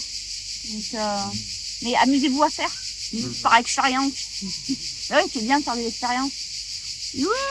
Alors attends, on va par là. Et après on revient comme ça. Promis juré. Moi j'aimerais bien savoir à quelle fréquence vous posez, si vous posez encore. Ah. Vous conseilleriez pour ceux qui ont du mal avec les reprises alimentaires, ou qui quand ils reprennent, ils se sentent mal, ou qui reprennent quand ils n'ont pas vraiment faim. Voilà quoi. Je pense pas. De toute façon, je parle de mon cas particulier, mais je pense que je suis pas le seul dans ce cas-là sur les reprises alimentaires. Sur les reprises alimentaires, là-dessus, on a vraiment des combines. C'est toujours cette histoire de minéralisation. Si tu fais un jeûne, si tu as bien préparé, là tu parles du jeûne ou tu parles du purge, si tu as bien amené avant des minéraux, et quand tu vas purger, si derrière, avant de partir en sucette sur le saucisson, le fromage ou quoi, tu vas aussi sur un jus qui va te reminéraliser, tu vas pas avoir une dérive comme ça. Pourquoi on a des reprises alimentaires un peu chaotiques? Moi, c'est avec du cru, Hein? C'est pas des choses. Ouais, alors même avec du cru, alors c'est quoi? C'est craquage? Donc... ça peut être, en fait, je vais commencer avec des fruits, puis après, je sais pas si ça passe pas trop, je vais reprendre un fruit, puis après, ça va être plutôt l'avocat, tac, et puis après, oui, des fois, ça peut finir sur les frites, ça c'est vrai, j'avoue, je concède, mais en général, c'est juste que, par exemple, une semaine après, même si je reste au cru, je vais me sentir mal, quoi. Je vais me sentir plus mal qu'au départ. Et toi, tu te minéralises déjà beaucoup ou pas du tout? Je pense pas assez, depuis que je vous écoute, depuis même hier déjà, je sens qu'il y a De toute façon, il y a deux choses qui sont flagrantes. Les craquages, c'est hyper important de les reconnaître. Dès que tu vas sur du salé, il te manque des minéraux. Ça, c'est 100%, tu te poses même pas la question. Dès que tu vas sur du gras, il te manque des calories. Tu te pètes la dalle. C'est-à-dire que fromage, c'est salé et c'est gras. C'est de l'équilibre. Mais avocat, ou tu veux quelque chose de très gras, tu veux, je sais pas, ouais, fromage et tout, t'as pas assez de calories en voie. C'est-à-dire que c'est ce qu'on a dit avec le monsieur. T'as amené 3 bananes, ton corps, il veut quelque chose pour vivre. Et si tu lui apportes pas, il y a un moment, il va aller sur quelque chose qui est beaucoup plus dense. Donc, les bananes, j'en mange 3, c'est déjà comme ça, quoi. Et ouais, mais ça se travaille, Avec l'habitude. Ça, c'est l'habitude. Et si t'arrives pas, moi, morphologiquement, tu vois, moi j'ai un petit torse. Donc voilà, moi dès que je mange, j'ai un estomac déjà géant, mais en fait j'ai pas mangé des tonnes, mais mon estomac il devient vite géant. Et c'est pour ça que Jackie, lui quand il va manger à géant. Moi je suis obligée de répartir, de fractionner mes repas, parce que même en mangeant 3 Dragon Foot, voilà, c'est juste parce que je suis foutue que j'ai pas une place infinie, même en ayant cette capacité de... Au début, c'était mieux de faire ça, de morceler sur la journée. Ben oui, si tu veux, ton objectif c'est de manger des fruits et tout, ben d'y aller un petit peu, et après chaque fois tu portes un peu, mais c'est un vrai travail, c'est un muscle, hein, donc faut le réentraîner. Tu retournes avec faim, ou c'est parce que tu sais que t'as pas mangé assez et que ça se vient? C'est quand j'ai faim, c'est quand j'ai faim. Ouais. Okay. Là, pour revenir sur ce que tu as dit au début, après les purges, après le jeûne et tout, faut reprendre parce qu'on a envie, entre guillemets, et surtout attendre d'avoir envie. C'est-à-dire que sur les purges, par exemple, on prend le ricin. Le ricin, il travaille jusqu'à 48 heures après qu'on ait pris. Donc en théorie, tu devrais pas trop avoir faim dans cette zone-là parce que ton corps, il est en nettoyage, en évacuation et tout. Si tu manges pendant ce mécanisme de nettoyage, qu'est-ce qui se passe? Ben, ton corps, il sait pas, il doit vider les déchets ou il doit se mettre en digestion. Il sait pas trop, ben tu vois, tu vas aux toilettes et ça part d'un coup et t'as rien digéré. Donc là, c'est quand t'as repris trop rapidement et que le mécanisme de nettoyage ne s'est pas terminé, entre guillemets. Donc ça, c'est la première chose. Et après, en jeûne, bah, ça va être un petit peu la même chose, c'est-à-dire que faut aller reminéraliser si tu sens que tu es attiré par du salé, pour pas que tu ailles manger 50 000 trucs et que tu éclates ton estomac alors que pendant peut-être une semaine, bah, il s'est rétréci. Donc tu vois, il y a plein de petits paramètres qui vont s'imbriquer de par le fonctionnement de la purge ou du jeûne et de par notre fonctionnement physiologique qu'il va falloir remettre en place tout doucement. Après, tu fais un jeûne de 1 jour, te casse pas la tête pour la reprise alimentaire. Moi, c'est tout le temps, dès que je jeûne, c'est avec une purge, quoi. Donc, il faut au moins le faire pour 2 jours, en fait. Ouais. Et par rapport à ta question, comment on purge et tout, nous, on se nettoie tout le temps. Et alors, des fois par des purges, des fois par des méthodes douces, mais on est tout le temps dans un... C'est comme ta maison, ben, en général, tout le monde passe un petit coup de balai. En général, ça dépend. Bon, ben, si tu passes tous les 3 jours, ben, tous les 3 jours, tu nettoies ta maison intérieure. Mais bon, mais c'est dans l'idée, tu vois. On se dit pas, mais attends, tu passes encore le balai dans ta maison, c'est notre... Tu l'as déjà passé l'année dernière. C'est quand même notre maison, hein.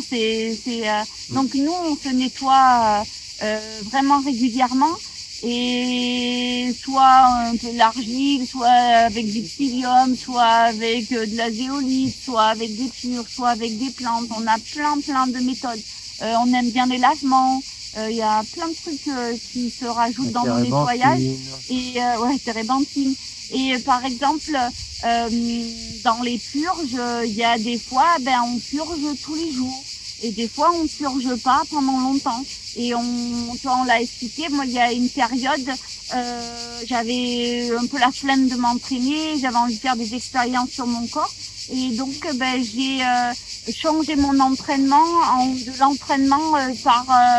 le principe de s'entraîner, c'est d'augmenter ta VO2 max et de pouvoir la tenir plus longtemps.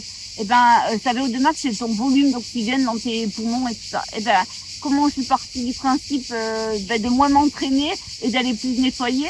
Si je nettoie, je fais beaucoup de ricin, j'enlève beaucoup de mucus dans mes poumons, ben normalement mes poumons ils ont plus de place et donc je vais pouvoir avoir une VO2 max plus importante. Et donc ben là, pendant 1 mois, j'ai purgé 21 fois. Et à la fin du mois, j'avais ma compétition championnat du monde. Et j'ai fait que purger. Et tous les jours, j'ai purgé. Mais c'est parce que moi, j'avais cette vitalité. Après, moi, je vais pas dire à quelqu'un de purger tous les jours s'il est fatigué, parce que la première chose, c'est avoir l'énergie. Donc moi, j'avais l'énergie pour purger et j'avais envie de faire cette expérience et c'était ultra bénéfique dans cette situation. Et maintenant, il y a des périodes, je fais plus de grosses purges, mais il y a des périodes, j'ai envie. Et maintenant, moi, je passe 2 fois par an en Inde et c'est des gros nettoyages. C'est pendant 1 mois et demi. Donc 2 fois, je me fais 1 mois et demi. que du nettoyage en clinique avec toute la journée. T'as des lavements, t'as des purges, t'as purge par vomissement, purge par en bas, donc t'as des saignées. Tu vois, il y a plein de techniques de nettoyage et donc voilà, pour te dire. Mais nous, on part du principe qu'on doit nettoyer notre maison et c'est pas d'être excessif, c'est. Il n'y a pas que la purge, il y a plein de nettoyages. Et je dirais le truc, c'est que le but du jeu, c'est qu'on se reconnecte vraiment avec nous. Et le but du jeu, c'est pas qu'on dise pour bien se nettoyer, il faut faire une purge par semaine. Et de toute manière, tu nettoyeras jamais tout. Il faut que ton corps il l'accepte, que ce soit au niveau de l'énergie, au niveau de l'émotionnel, au niveau de ta vie de tous les jours. Faut que ça te fasse plaisir, etc. Et certes, au début, il y a un bordel de fou, donc faut s'y atteler pour sortir les déchets. Mais quand tu as bien nettoyé, que tu as bien pris de l'énergie, il y a un moment, faut que tu écoutes ton corps et des fois, il a très envie de purger, tu as beaucoup de facilité, des fois, il a pas envie. Donc, pendant 1 mois ou 2 mois, t'as peut-être pas purgé et après, tu te dis, oh, là, je me remets dedans, je suis super motivé, tiens, je sais pas, j'en fais une tous les 3 jours, une par semaine pendant 1 mois, peu importe. Et ça peut être d'autres nettoyages, ça peut être, tu vois, ça peut être vraiment plein de choses, mais faut vraiment s'écouter. Parce que moi, tu vois, par exemple, je vais me purger au ricin, par exemple. Si je sens que j'ai une grosse crise d'élimination et j'ai plein de mucus accumulés dans les sinus. Là, ça me gêne, mon corps, il n'arrive pas à expectorer par le crachat. Donc là, je vais faire une petite purge de ricin et je sens d'un seul coup, hop, ça tire tous les glaires vers l'extérieur. Ça me va très bien. Si, par exemple, j'ai plein de petites sensations de tendinite ou quoi, peut-être je suis dans un moment où je fais fondre mes cristaux d'acide et mon corps il n'arrive pas à tout envoyer parce que je fais beaucoup d'ordinateur, je suis comme ça pendant toute la journée, je bouge pas trop, ça s'accumule dans mes jambes, ça s'accumule dans mon dos, je suis dans un endroit où il y a de l'électromagnétisme et tout ça, là je vais soutenir mon corps et je vais peut-être aller prendre une purge saline parce que très rapidement j'ai envie d'aller mieux. Autrement je peux faire ça par des plantes, je peux faire ça par un sauna, je peux faire ça par aller faire un peu de sport, par tous les mécanismes qui vont aider le corps à évacuer les déchets qui le gênent sur ce moment-là. Sachant qu'il y a soit les acides, soit les mucus, soit les métaux lourds. Il n'y a pas 50 problèmes, il y en a 3. Et par rapport à ça, nous maintenant on sait pas vraiment quand on va purger. Et moi souvent c'est la nuit, je me réveille et j'ai envie d'aller prendre le ricin. Mais je dis tu aurais dû me le dire. Ouais, je savais pas que j'allais décider. Et c'est ça qui est chouette quand t'as une alimentation vraiment physiologique. Tu peux purger directement, t'as pas besoin de te préparer pendant 20 ans pour faire ta purge. Et si tu te réveilles la nuit pour dire d'aller faire du ricin, c'est ton corps, il te le dit vraiment, et ça veut dire que tu as l'énergie ou quoi, sinon il ne me réveillerait pas de me dire je me réveille cette nuit, me faire un ricin. Enfin, tous ceux qui ont pris le ricin, ils savent très bien que en général, c'est pas comme ça que ça se passe, l'envie, mais maintenant c'est comme ça. Mais sur l'énergie, justement, des fois on peut avoir une fatigue, par exemple parce qu'on a trop fait, et des fois on peut avoir une fatigue de détache aussi. Oui. Ouais. Du coup là, comment vous faites la différence entre genre en gros j'ai cette fatigue-là. L'expérience. Okay. C'est l'expérience en fonction de ce que tu connais déjà, ce que tu connais de ton passé, ce que tu sais que tu es en train de faire, et tu fais une supposition. T'es jamais sûr de rien. Jamais sûr de rien. Et faut surtout pas être sûr de quelque chose. À partir du moment où tu commences à être sûr de quelque chose, il y a de fortes chances que tu vas te tromper. Donc là, ça va, tu essaies et tu vois, si tu penses que c'est une fatigue parce qu'elle est physique, et tu dors plus, tu te reposes et tout. Si tu vois que tu es encore fatigué et tout, et que tu as commencé à avoir des trucs qui te gênent, dis, peut-être que je suis fatiguée parce que je suis en détox. Alors, est-ce que je laisse mon corps se détoxifier tout seul? Donc ça, c'est une option.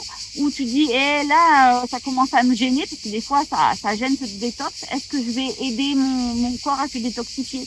Mais ça, c'est vraiment toi qui dois te reconnecter avec toi-même et voir. Et alors, peut-être que tu vas faire une grosse détox, une grosse purge, mais qui finalement, tu vas encore être plus fatigué. Tu auras appris que c'est pas la meilleure solution, et peut-être que la prochaine fois, quand tu seras dans la même situation, tu dirais, je vais faire un autre nettoyage. Je vais pas peut-être aller forcément sur ce ricin. Je vais aller sur un sauna, ou je vais aller sur, mais ça c'est, ou sur un lavement. Ça c'est, faut que tu joues avec ton corps, et c'est pour ça qu'on dit qu'il y a pas d'erreur, en fait, t'apprends. Et plus tu vas te connaître, plus tu vas savoir. Et nous, le nombre de fois, on dit, ah bon, on va se faire un jeûne. Ouais, au bout d'un jour, on dit, mais t'as vraiment envie de jeûner? Non, bon, ben, merde. Et on dit, mais allez, on bouffe. Et, tu vois, L'inverse, pareil. et l'inverse. Des fois, ah, mais j'ai pas envie de manger. Ah, ok. Et après, oh, bah, non plus. Ah, mais je fais 3-4 jours que tu jeûnes, et c'est parti comme ça. Donc, faut se laisser cette liberté de jouer avec son corps. En réalité, ce qu'on a fait voir tout à l'heure dans la vidéo, dans la salle, c'est que nous, on peut vous aider. C'est-à-dire qu'on peut faire des plans de vitalité. Un plan de vitalité, je te pose plein de questions, j'essaye de savoir comment allait ta vie avant, maintenant, et on va faire un pronostic sur les 3 mois qui arrivent. Ça, pour moi, ça c'est le basique. Après, on fait les formations, c'est-à-dire qu'on essaye online ou en présentiel, de te donner des informations pour que toi, tu deviennes autonome et que tu comprennes, comme je disais tout à l'heure, ouais, je suis attiré par les chips, je suis déminéralisé. Ouais, je suis attiré par ça, c'est ça le problème. Plus on va te donner d'informations, plus tu vas pouvoir comprendre comment ton corps il fonctionne, plus ça va aller. Et après, tu vois, tu viens en stage, nous, on te fait expérimenter ce qu'on a essayé de pousser au maximum. Et le but du jeu, c'est que tu ressentes pour que tu sois autonome. Et pour que tu te dises, bah, au début, c'est sûr que tu sais pas si c'est la détox, la fatigue parce que t'en fais trop ou parce que t'en fais pas assez, etc. Mais tu vas voir que à force, bah, y a que toi qui peux être ton meilleur coach, ton meilleur médecin, ton meilleur psychologue, tout ça parce que toi, tu sais ce que tu as fait avant, tu sais ce que tu fais maintenant, tu sais à peu près où t'en es, tu sais les ressentis que tu as à l'intérieur de ton corps, si c'est ici ou si c'est ici. Et donc, c'est ça le but du jeu, c'est que tous les jours, on est en détox, tous les jours, on est en régénération, tous les jours, on a des petits problèmes, tous les jours, on est en haut ou on est en bas, et on est obligé de s'adapter tout le temps. Et tu vois, si on fait comme nous, le coaching, le plan de vitalité, moi, je veux pas qu'il y ait 1000 personnes, que tous les matins, ce matin, je suis comme ça, c'est pas possible. Donc, tu peux le faire au début pour commencer à lancer la roue, mais nous, on essaye d'emmener les gens vers des stages de formation pour que vous soyez autonome, pour que vous puissiez faire. Et il y a tellement de monde autour de nous qui a des problèmes. De toute manière, on peut pas tout gérer, autant nous ici pour vous tous que nous tous ici pour tout ce qu'il y a autour de nous. Donc ça passe forcément par l'expérience, l'autonomisation, l'information, etc. Tu vois, par expérience, si tu es dans le monde du sport, si tu veux avoir une compétition, moi je te conseillerais jamais de faire une cure de Moritz à moins de 2 mois de ta compétition. Parce que vraiment, si tu veux pousser à fond ta performance, moi je faisais Moritz et j'étais trop près d'une échéance vraiment importante. Ben, le jour J, j'étais cuite. Alors, je l'avais fait il y a 1 mois avant, parce qu'en fait, une Moritz, tu fais un gros travail sur ton foie, tu fais un peu une crise de foie, et si tu fais dans le sport, ton objectif, c'est de augmenter ta quantité de glycogène disponible super rapidement. Et quand tu fais une crise de foie, tout ton entraînement et compagnie, avec toute cette quantité de glycogène, tu repars à 0. Donc moi, je m'étais fait, comme je m'étais pris une grosse cuite, je repartais à 0. Et le jour J, je sentais bien que mes jambes, elles étaient sciées, et je savais pertinemment que c'était Moritz, parce que je sentais dans mon corps quand je faisais les séances et tout, j'étais comme si je m'étais pas entraînée pendant super longtemps. Ça, c'est mon retour d'expérience. J'en ai d'autres. Moi, ça, c'est vraiment personnel. Quand je purge au ricin, je sais que le lendemain, je dois faire super attention, ou le lendemain, quand je vais m'entraîner, parce que en fait, le ricin, tu sors des mucus, ça me fait sortir beaucoup d'acide. Et je vais avoir beaucoup plus tendance à avoir une tendinite ou des coups de soleil. J'ai jamais de coups de soleil. Le lendemain d'une ricin, je reste 5 minutes au soleil et bim, je suis rouge comme je me prends des coups de soleil. Donc je sais que moi, le ricin, derrière, doit s'accompagner d'une purge saline, parce que mes mucus font que je libère beaucoup d'acide. Une purge saline ou quelque chose qui fait sortir les acides? Mais c'est pour dire que ça, c'est vraiment, Ouais, ou tu sauna, testes, ou tu testes et faire tourner tu des plantes. expérimentes. Donc nous, on peut te partager tous nos retours d'expérience, parce qu'on en a plein. Mais après, moi, je suis pas dans ton corps, et je sais pas, la quantité de déchets et tout ça, et chaque corps va décider. Et nous, chaque purge est toujours différente, les réactions sont souvent différentes. Mais là, moi, maintenant, systématiquement, ça me sort des Quand on est en stage et qu'on fait la partie détox, il y en a, tu leur donnes ça de ricin, ben, il va mettre 5 heures à aller aux toilettes, ou 8 heures. Il y en a un autre, la même chose, 1 heure après, il est aux toilettes. Et il y en a un autre, tu lui donnes la même chose et il vomit. Mais on a tous plein, ça donne plein d'indications sur la personne. C'est pas qu'il y en a un qui va être mieux, c'est qu'on est tous à des stades différents, avec des problématiques différentes. Donc pour tout le monde, ça va avoir un effet bénéfique, mais il n'est pas le même. Et donc c'est juste ça, tu vois, nous au début, les stages, ben, on encadrait les gens avec la connaissance de notre corps qu'on avait, mais moi mon corps c'est pas le tien, mon corps c'est pas le tien, etc. Maintenant on encadre les stages avec la connaissance qu'on a des stagiaires qu'on a eus. On en a eu, je sais pas, peut-être 200. Dans 10 ans, j'en aurais eu peut-être 2000, j'aurais encore une autre connaissance. Et tu vois, c'est ainsi de suite. C'est-à-dire que faut toujours aller expérimenter quelque chose. Au début, t'es un peu sur des œufs, et plus tu vas avoir fait d'expérience à comprendre pour ci, pour ça, etc., plus tu vas être pertinent. C'est le même principe que le jeûne. C'est super arrogant de partir sur un jeûne et de savoir combien de temps on va durer et savoir qu'est-ce qu'on va réparer dans notre corps. En fait, il y a que notre corps qui peut décider ce qu'il va réparer. Des fois, il y en a, ils disent faire un jeûne parce que j'ai cette problématique-là, et il va finir son jeûne, il aura toujours la même problématique. Et il dira merde, mon jeûne il n'a pas fonctionné. Mais en fait, dans ton corps, il y avait un truc qui était bien plus urgent que la problématique qu'il pensait. Et son corps, et il est allé réparer ce truc-là, parce qu'il s'est dit, oulala, si je répare pas ça, c'est le bordel dans... Pour être concret sur ce que dit Mimi, dès qu'on a un problème sur quelque chose de locomoteur, donc bras, jambes, tout ce qui est pas organe vital, ça nous gêne dans notre vie de tous les jours. C'est-à-dire, t'as mal à un genou, tous les jours tu marches, tous les jours ça te gêne. Par contre, t'as un problème au foie, tu ne sais pas trop. Tu sais pas ce que c'est, ce problème-là. Tu vas faire ton jeûne, putain, tu finis le jeûne, t'as toujours mal au genou, alors que ton pote, il a fait un jeûne, il avait mal au genou, après le jeûne, il avait plus mal au genou. Mais en réalité, t'as peut-être un problème qui est plus important que ton genou, c'est ton foie. Et lui, ton corps, il va au plus important. Ton genou, on peut te couper le genou, tu vas continuer à vivre. Ton foie, s'il s'arrête, c'est la bérésina. Donc lui, le corps, il va toujours sur le plus important. Et c'est sûr que ça nous enquiquine d'avoir un organe, un membre qui nous pénalise tout le temps en douleur ou en gêne. Là, sur ces choses-là, faut y aller en direct. C'est-à-dire que tu vas essayer d'aller prendre soin de cet organe locomoteur pour l'aider à aller mieux, parce que tu sais que ton corps, lui, il est en train de nettoyer des choses vitales que tu sais pas en fait. Et attends, je compte une dernière truc, après je réponds aux autres questions. Par rapport aussi, pour vous donner une autre vision selon les pays. En Inde, là où je passe beaucoup de temps et on travaillait en clinique ayurvédique, le docteur avec qui il travaille, lui, il est spécialiste dans la médecine du sport et il s'occupe d'un centre de 3500 enfants, enfin les futurs champions, comme un pôle, comme un centre de haut niveau français, ça fait centre de haut niveau indien. Et les 3500 qui sont de l'âge de 6 ans jusqu'à les 24 ans, tous les jours, ils sont en suivi ayurvédique.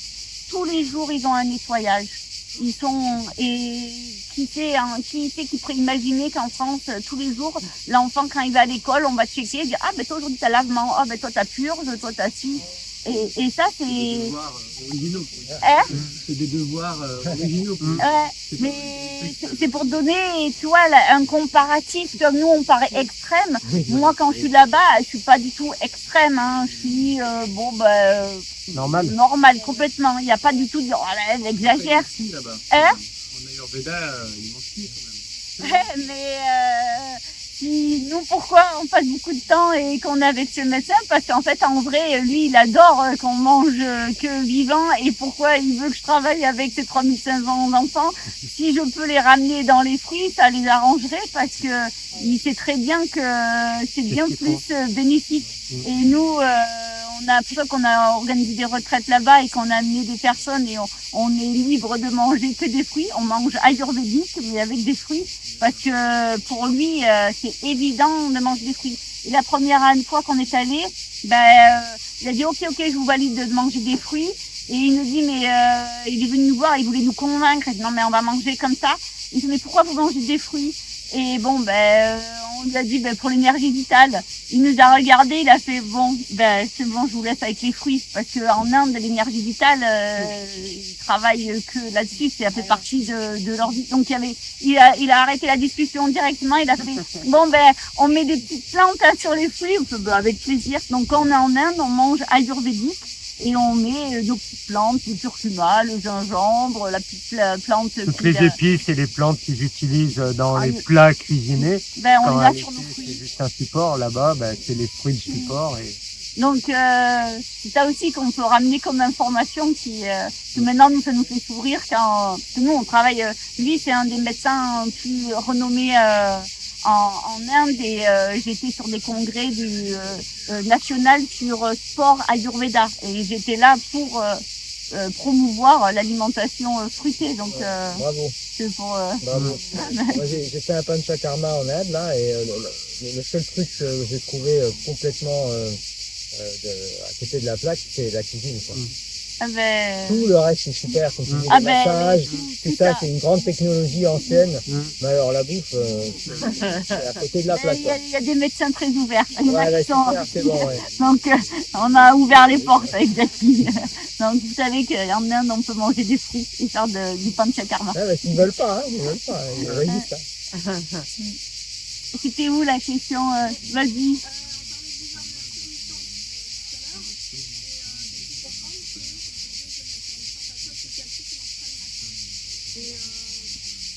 Pourquoi votre ligne ne pas manger le matin, c'est ça, plutôt que de sauter le repas du soir, alors qu'en fait, la nuit, l'organisme ne se réveille pas. En réalité, il faut sauter et le repas du matin et le repas du soir. Et en réalité, moi je fais 2 repas par jour. Il y en a un à 1h et un à 5h.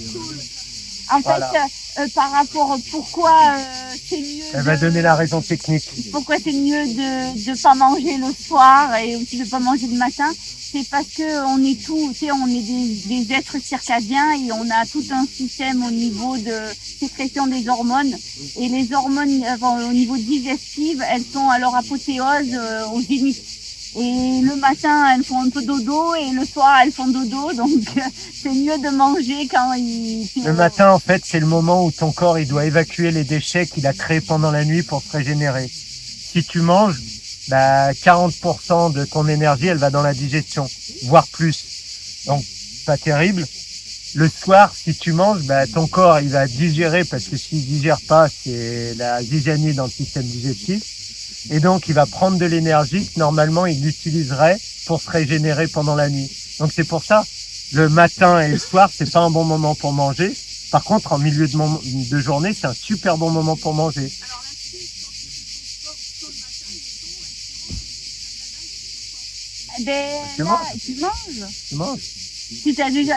À partir du moment, regarde, ah oui, mais faut pas être extrême. À partir du moment que tu as fait ton sport, c'est ce qu'on dit, t'as arrêté ton système de nettoyage. T'as utilisé l'énergie pour nettoyer, tu l'as utilisé pour une activité extérieure.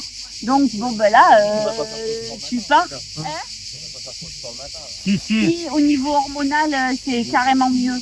Le soir, on n'est pas conçu pour faire du sport. Et disons qu'il y a matin et matin. En réalité, faut se dire, normalement, tu te lèves avec le jour et tu te couches avec la nuit. Tu te lèves avec le jour, au début, tu vas pas partir et faire ta séance de burpees, machin. Donc, tu as peut-être, 1 à 2 heures de battement. Après, tu te fais ton sport. Et après, t'arrives pas très loin du moment où c'est le moment de manger. Nous, toutes nos séances de qualité, d'intensité, de tout ce que tu veux, de force, elles sont toujours le matin à jeun. Ça, c'est, en fait, idem, si tu te mets à manger avant une séance que tu veux faire de la qualité, tu fais un conflit d'intérêt dans ton corps, ton corps, tu lui donnes à manger. Lui, il doit à tout prix digérer parce qu'il veut surtout pas avoir des aliments qui vont fermenter. Donc, c'est pour ça que c'est toujours l'action numéro 1 de ton corps. Il veut se mettre en sécurité. Si tu fermentes, tu fais monter plein d'indices qui sont néfastes pour ton corps parce que lui, il a des normes à respecter. Donc, il va aller digérer. Et toi, après, tu dis, ah maman, on va faire du sport. Et je fais quoi? Et c'est pour ça qu'il y a beaucoup de personnes, des sportifs, ils vomissent. Parce que tu dois choisir. En fait, faut se dire, si on était dans la nature, par exemple, je dis une bêtise, il y a un lion qui arrive.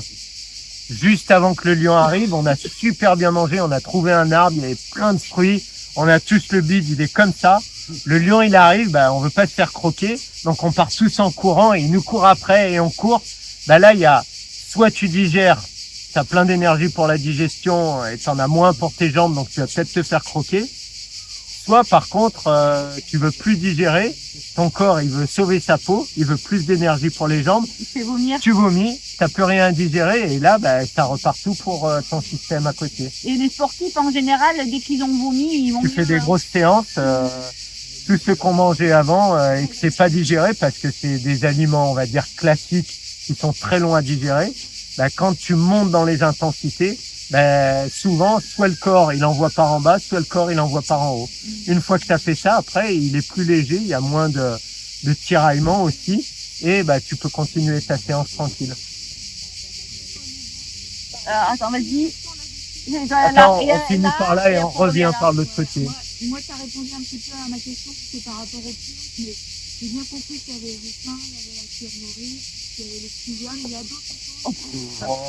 Il y en a une On peut en faire. Il y a le MMS, il y a le CDS, il y a la térébenthine. Dans le moment, déjà par quoi t'es attiré, par tes possibilités, ton timing, tes déchets, il y a plein de choses, ouais. Et il y a le lavement, c'est super pratique, c'est facile. Donc, c'est pour ça que nous dans nos formations, on donne des indices pour aller sur tel ou tel, mais après c'est super perso. Il y a des périodes t'as pas envie de ça et t'as envie de ça. Ouais. Et l'huile de ricin, il y a une petite technique pour apprendre parce que c'est Moi, la technique la plus facile, c'est faut que l'espace entre tes dents supérieures et tes dents inférieures soit supérieur à la taille du goulot de la bouteille. C'est de l'aimer, si tu l'aimes, déjà ça aide. Non, mais... Oui. Et en fait, faut tout le temps que tu changes le goût avec. Faut que tu la chauffes un peu pour qu'elle soit plus liquide.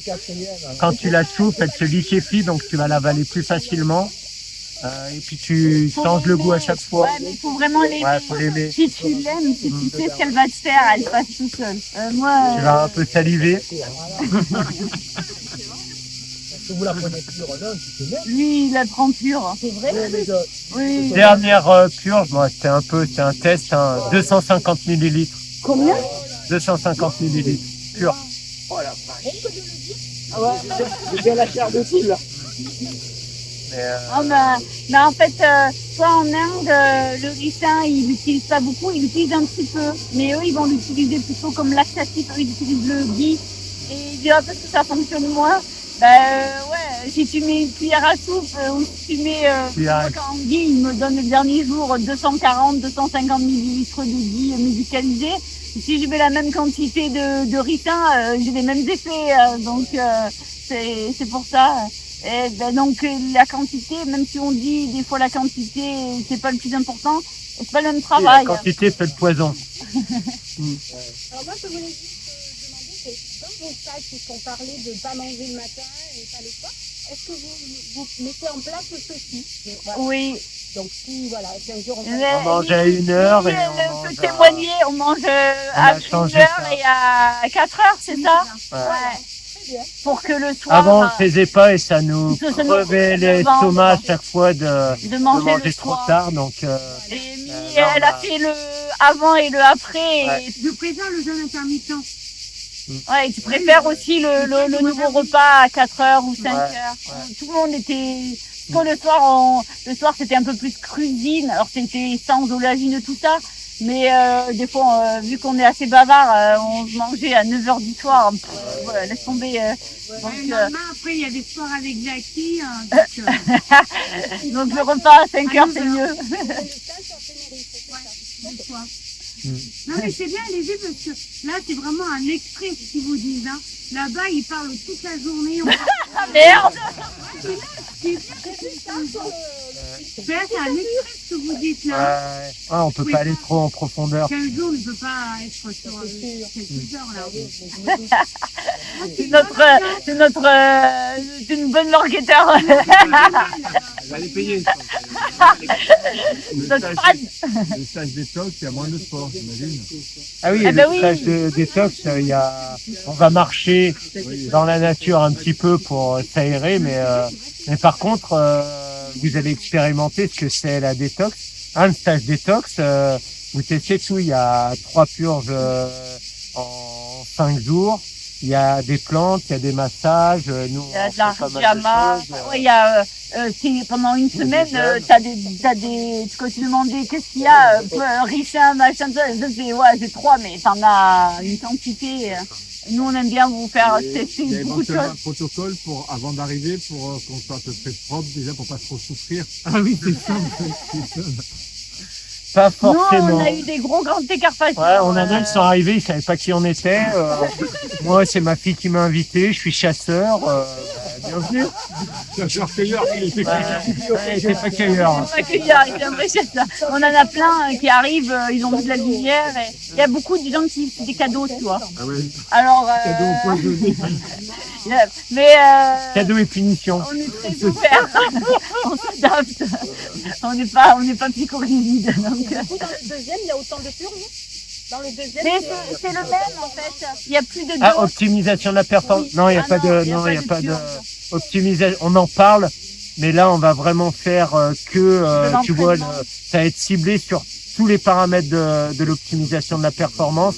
Sauf que toute la partie nettoyage, purge et tout ça, je l'aborde pas parce que c'est trop, il nous faudrait 2 semaines. Ouais, d'accord. Donc, c'est le matin, le sport et l'après-midi. Ouais, tout ce qui est discussion par rapport à ça. Mais on parlera bien sûr, on parle des nettoyages, des purges et tout, parce que c'est un des piliers de la performance. Mais c'est là qu'on dit qu'on fait beaucoup, c'est sur maintenant le Vitality Detox, on veut vraiment qu'ils soient ensemble, parce que pour nous c'est indissociable, tu mets de l'énergie dans ton corps et tu dois nettoyer. Et, Tu dois savoir quoi faire avec ce qui arrive. Sinon, je comprends mieux. et donc on veut que vous expérimentez pour quand vous rentrez chez vous, ben vous n'avez pas peur. Et nous, il y en a plein, ils rentrent chez eux, ils font des groupes et les stagiaires, ils vont Week-end Rissin. ils font des week-ends de purge ensemble. Et ça, c'est super cool de voir ça. Tu vois, tu crées une autre façon de... Parce qu'on dit que la problématique des amis et tout ça, mais tu peux te créer des amis à rigoler, à te faire des purges. Hein. Nous, la dernière fois, on était chez des amis, et j'ai dit, allez, bien, on se fait tous des lavements, et tout le monde se fait des lavements, et basta, tu vois. Mais ça, c'est d'autres sujets de discussion. Mais c'est cool aussi. Qu'est-ce que... Ah, pardon. Non. C'était une question sur des choses qui ont été dites, qui parlaient de manger vers midi, 1 heure, et puis là, l'eau salée, tu peux la prendre directement après le sport, enfin, aussi la nous, l'eau salée en quand tu veux. L'eau de mer, L'eau de mer, c'est, ouais, pas l'eau de salée, hein, l'eau de mer.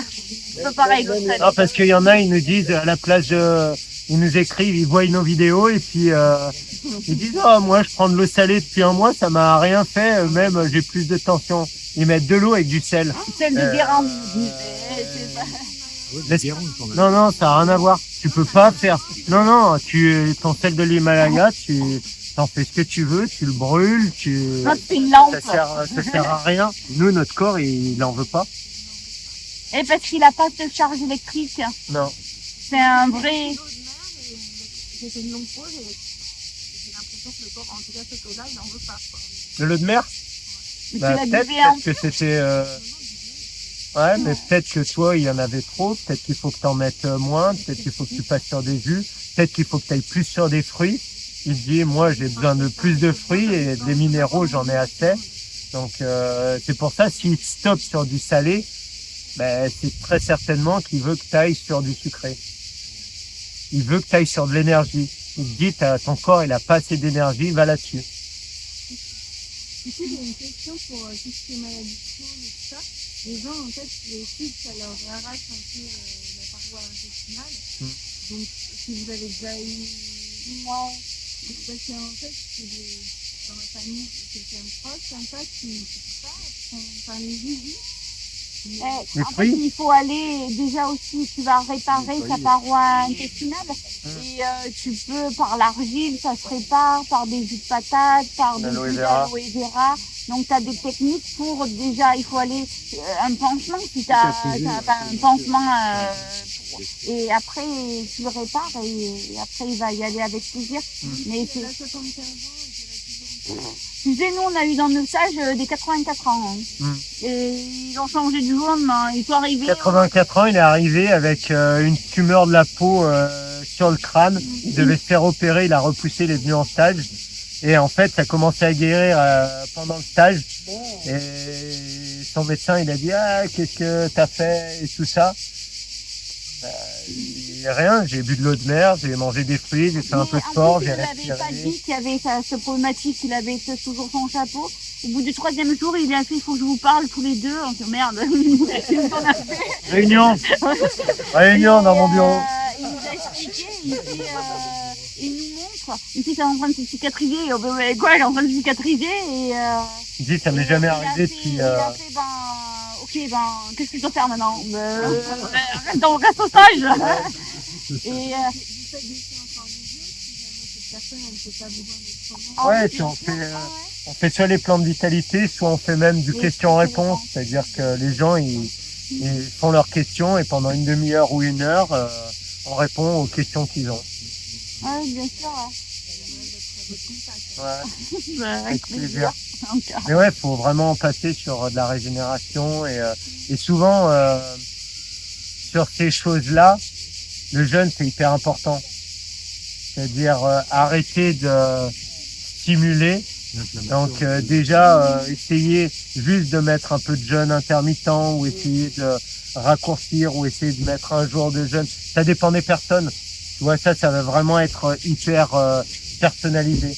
Mais si par exemple tu as un coup de soleil et toute la journée tu fais ça, ça guérit pas. Si par contre tu as un coup de soleil et tu le protèges du soleil, ben, il va se réparer beaucoup plus rapidement parce qu'il n'est pas agressé en permanence. Et le système digestif, le système digestif, c'est la peau. C'est exactement comme la peau. C'est une cellule. Ouais. Dès qu'elle est abîmée, ça fait mal. Ouais. Et donc, ils ont vraiment mal. Donc, il faut aller. Ben oui, elles ont mal. Imagine si tu n'as plus de peau sur ton corps. Je pense que faut comprendre que tu as mal. Donc, faut aller aider à soulager cette inflammation intérieure. C'est une brûlure. Hein. Et plaisir. Ouais. Je voulais vous demander, nous, depuis 4 ans, on fait des jeûnes longs. Ouais. Mais, et sur 6 jours, quoi, hein. Ouais. On fait la purge donc la veille et on part 6 jours, comme on a fait au mois de février, dans le désert. Ouais. Et marcher 25 km par jour. Ouais. Est-ce que ça a plus d'apport de faire ce type de jeûne parce qu'une année, on a fait un jeûne, on va dire, au repos, sur 6 jours. Ouais. C'est-à-dire, petite balade le matin, et l'après-midi, boule... Et en fait, ça dépend l'objectif que tu as. C'est-à-dire que tu fais un jeûne où tu vas faire de l'activité physique, tu as besoin de créer plus d'énergie pour que ton corps s'active, il va brûler plus de graisse, il va détoxifier plus. Tu vas faire de la détoxification. Mais tu détoxifies et tu as besoin aussi de beaucoup de minéraux. Tu vas faire, par contre, tu vas régénérer zéro régénération. C'est-à-dire que tu finis ton jeûne, bah, tu as sorti des déchets, tu es fatigué, tu es déminéralisé, mais ça c'est normal.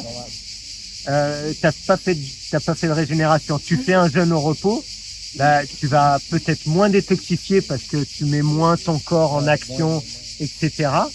Il va quand même faire de l'autophagie, des choses comme ça parce qu'il doit fonctionner.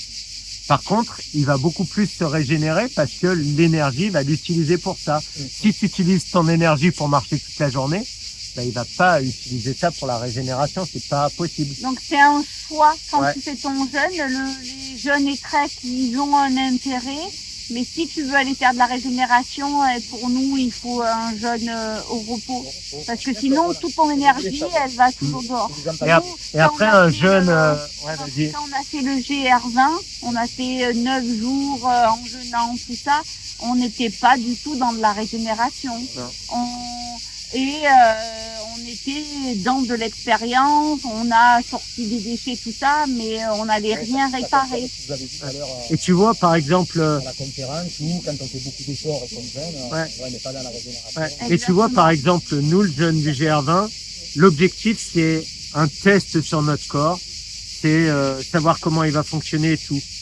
On sait que bah, on a peut-être détoxifié, mais peut-être que physiquement, on s'est dégradé parce que bah, on a fait 12 heures de marche par jour pendant 9 jours et qu'en définitive, bah, on a sorti certes des déchets, mais on en a peut-être créé plein par l'excès d'activité par rapport à ce qu'on voulait. Et en fait, si ton objectif c'est de détoxifier et de améliorer ton niveau, on va dire, de santé globale, bah, va falloir que tu fasses un petit peu de sport pour aller consommer plus d'énergie, brûler plus de graisse et libérer plus de déchets. Pas trop pour pas que ce soit trop demandant et que tu sois obligé de réparer beaucoup parce que tu as entamé. Et si tu veux faire que de la régénération, bah, faut pas faire de sport ou vraiment pas beaucoup pour qu'il y ait un tout petit peu de circulation, d'apport de nutriments aux cellules, mais surtout beaucoup d'énergie pour que le corps bah, il se régénère.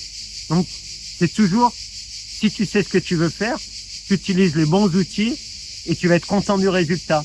Si tu te dis je veux régénérer et tu vas faire un jeûne et trek, tu te gourres complet et tu vas être déçu parce qu'à la fin de ton jeûne et trek, t'as pas du tout fait ce que tu voulais faire. Et peut-être tu seras plus déminéralisé. Il faut régénérer la semaine après le trek.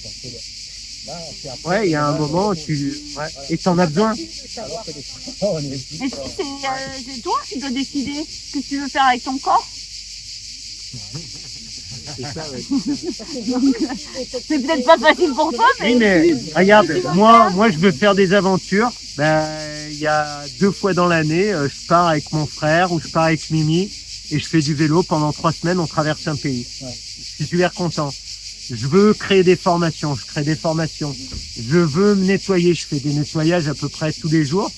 Si j'ai envie d'en faire plus, peut-être je vais faire une semaine spécifique. Je veux jeûner pour me régénérer. Ben, pendant l'hiver, j'ai mes 2 semaines où je fais rien. Je fais rien. Je suis comme ça, je regarde le soleil, je regarde les arbres. Si c'est trop fatigant d'être sur les coudes, ben, je m'allonge par terre. Je respire. S'il y a quelqu'un qui vient et qui me parle et que j'ai pas envie de l'écouter parce que ça me prend trop d'énergie, je mets mes mains sur mes oreilles. Je lui dis va-t'en. C'est à toi de savoir où est-ce que tu veux mettre le curseur, qu'est-ce que tu veux faire. C'est vraiment, faut à la limite, faut savoir. se tromper aussi, quoi. Voilà, c'est ça. t'as dit quoi? Faut pas se tromper aussi. Et pourquoi te tromper? Non, parce que si c'est nous qui mettons le curseur. Ouais. Moi, par exemple, comme je te disais, on a fait sur 6 jours, on a traversé Ouais. le Maroc, le désert, Ouais. quoi, on a marché. Ouais. Et quand je suis rentré, j'étais les mains en forme. Ouais. Courir, tout ça. En fait, j'ai pas eu le moment, j'ai pas senti moi le moment pour me reposer et dire tiens, je suis comme par contre les 2 premiers jours. C'est Ouais, mais c'est dur, tu vois, voilà. J'ai des 35 degrés, tu vois, Ouais. mais voilà. c'était, et c'est ça, c'est faut dire aussi, tu entraînes toujours ton corps à quelque chose de différent, donc ton corps il s'adapte, il devient meilleur, etc. Mais là, c'est quoi que tu t'es trompé? Il y avait quoi de faux dans toute cette histoire?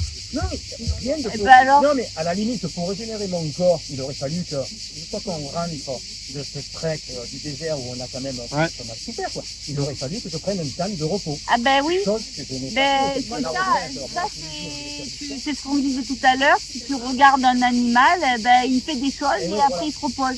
Si tu regardes l'humain, il s'arrête jamais. Et il s'arrête jamais. Et nous aussi, hein, des fois, on s'arrête jamais. Bah, ça, c'est pas OK pour notre espèce, en fait. L'humain, madame, de faire un jeûne de quelques jours, il faut au moins le faire, prendre des périodes de repos dans la journée. Ouais, Moi, je pense que c'est plus logique. ouais. Ouais, non, mais c'est tout ce que c'est. Avec plaisir. On fait encore une question et après on va faire pipi et on va manger vite des fruits avant qu'il fasse nuit. Ça vous va? Encore une question ou pas? Il y en a. C'est bon? Ah pardon. Oui, on a plein Wow, de mettre protocoles. lourd, ouais, il y a beaucoup de choses. Je dirais le premier truc, c'est l'argile. Vraiment, sans se tromper, tu pars sur un protocole argile. L'argile, en fait, le truc qu'il faut juste faire attention, c'est que elle a la propriété d'aller réparer les tissus. C'est-à-dire quand on va l'ingérer, elle va aller se coller sur le système digestif aux endroits où c'est irrité. Donc elle va faire une surépaisseur. Et donc si tu es irrité de partout, il va y avoir une surépaisseur de partout. Donc tu réduis le conduit. Donc elle crée pas de la constipation, mais elle en crée quand même. C'est-à-dire que c'est pas un mécanisme de constipation parce que ton système il est plus fatigué et le bol alimentaire avance plus doucement. Mais comme c'est plus réduit, bah forcément ça va avancer plus doucement. Mais ça va pas rester, c'est-à-dire que dès que la paroi du système digestif est réparée, l'argile elle tombe et elle sort. Donc faut juste faire attention quand on prend de l'argile, c'est de voir si ça nous constipe pas. Donc si ça crée pas une gêne dans l'évacuation des déchets. Si ça constipe, faut en prendre un petit peu moins, c'est qu'on en a pris un tout petit peu trop. Mais on peut en prendre jusqu'à des quantités qui sont assez grandes. Moi, pendant un mois, j'ai fait un test. Manger Genre, un grand bol. Manger un bol comme ça, d'argile par jour. Tous les jours. On mangeait, et on discutait parce que des fois on mangeait le. Donc on avait notre bol, un bol dans chacun. On mangeait avec plaisir, on mangeait de l'argile. Et donc bah là, au début, tu commences, tu mets une cuillère à soupe dans un verre d'eau, tu vas la boire, et puis après, si ça va bien, tu fais... dilué dans l'eau, liquide. Tu bois tout, tu bois tout. La cuillère. Et après, tu fais une fois le matin, une fois le soir. Et puis si tu vois que ça va bien, tu fais une fois le matin, une fois le midi, une fois le soir. Et puis si ça va bien, bah, tu passes à 2 cuillères à soupe. Petit à petit, tu vas jusqu'à un stade où tu sens qu'il y a trop. Et voilà. Mais ça, c'est le premier à mettre en place. Et puis argile, après on peut passer sur zéolite. Et après sur d'autres protocoles. Allez.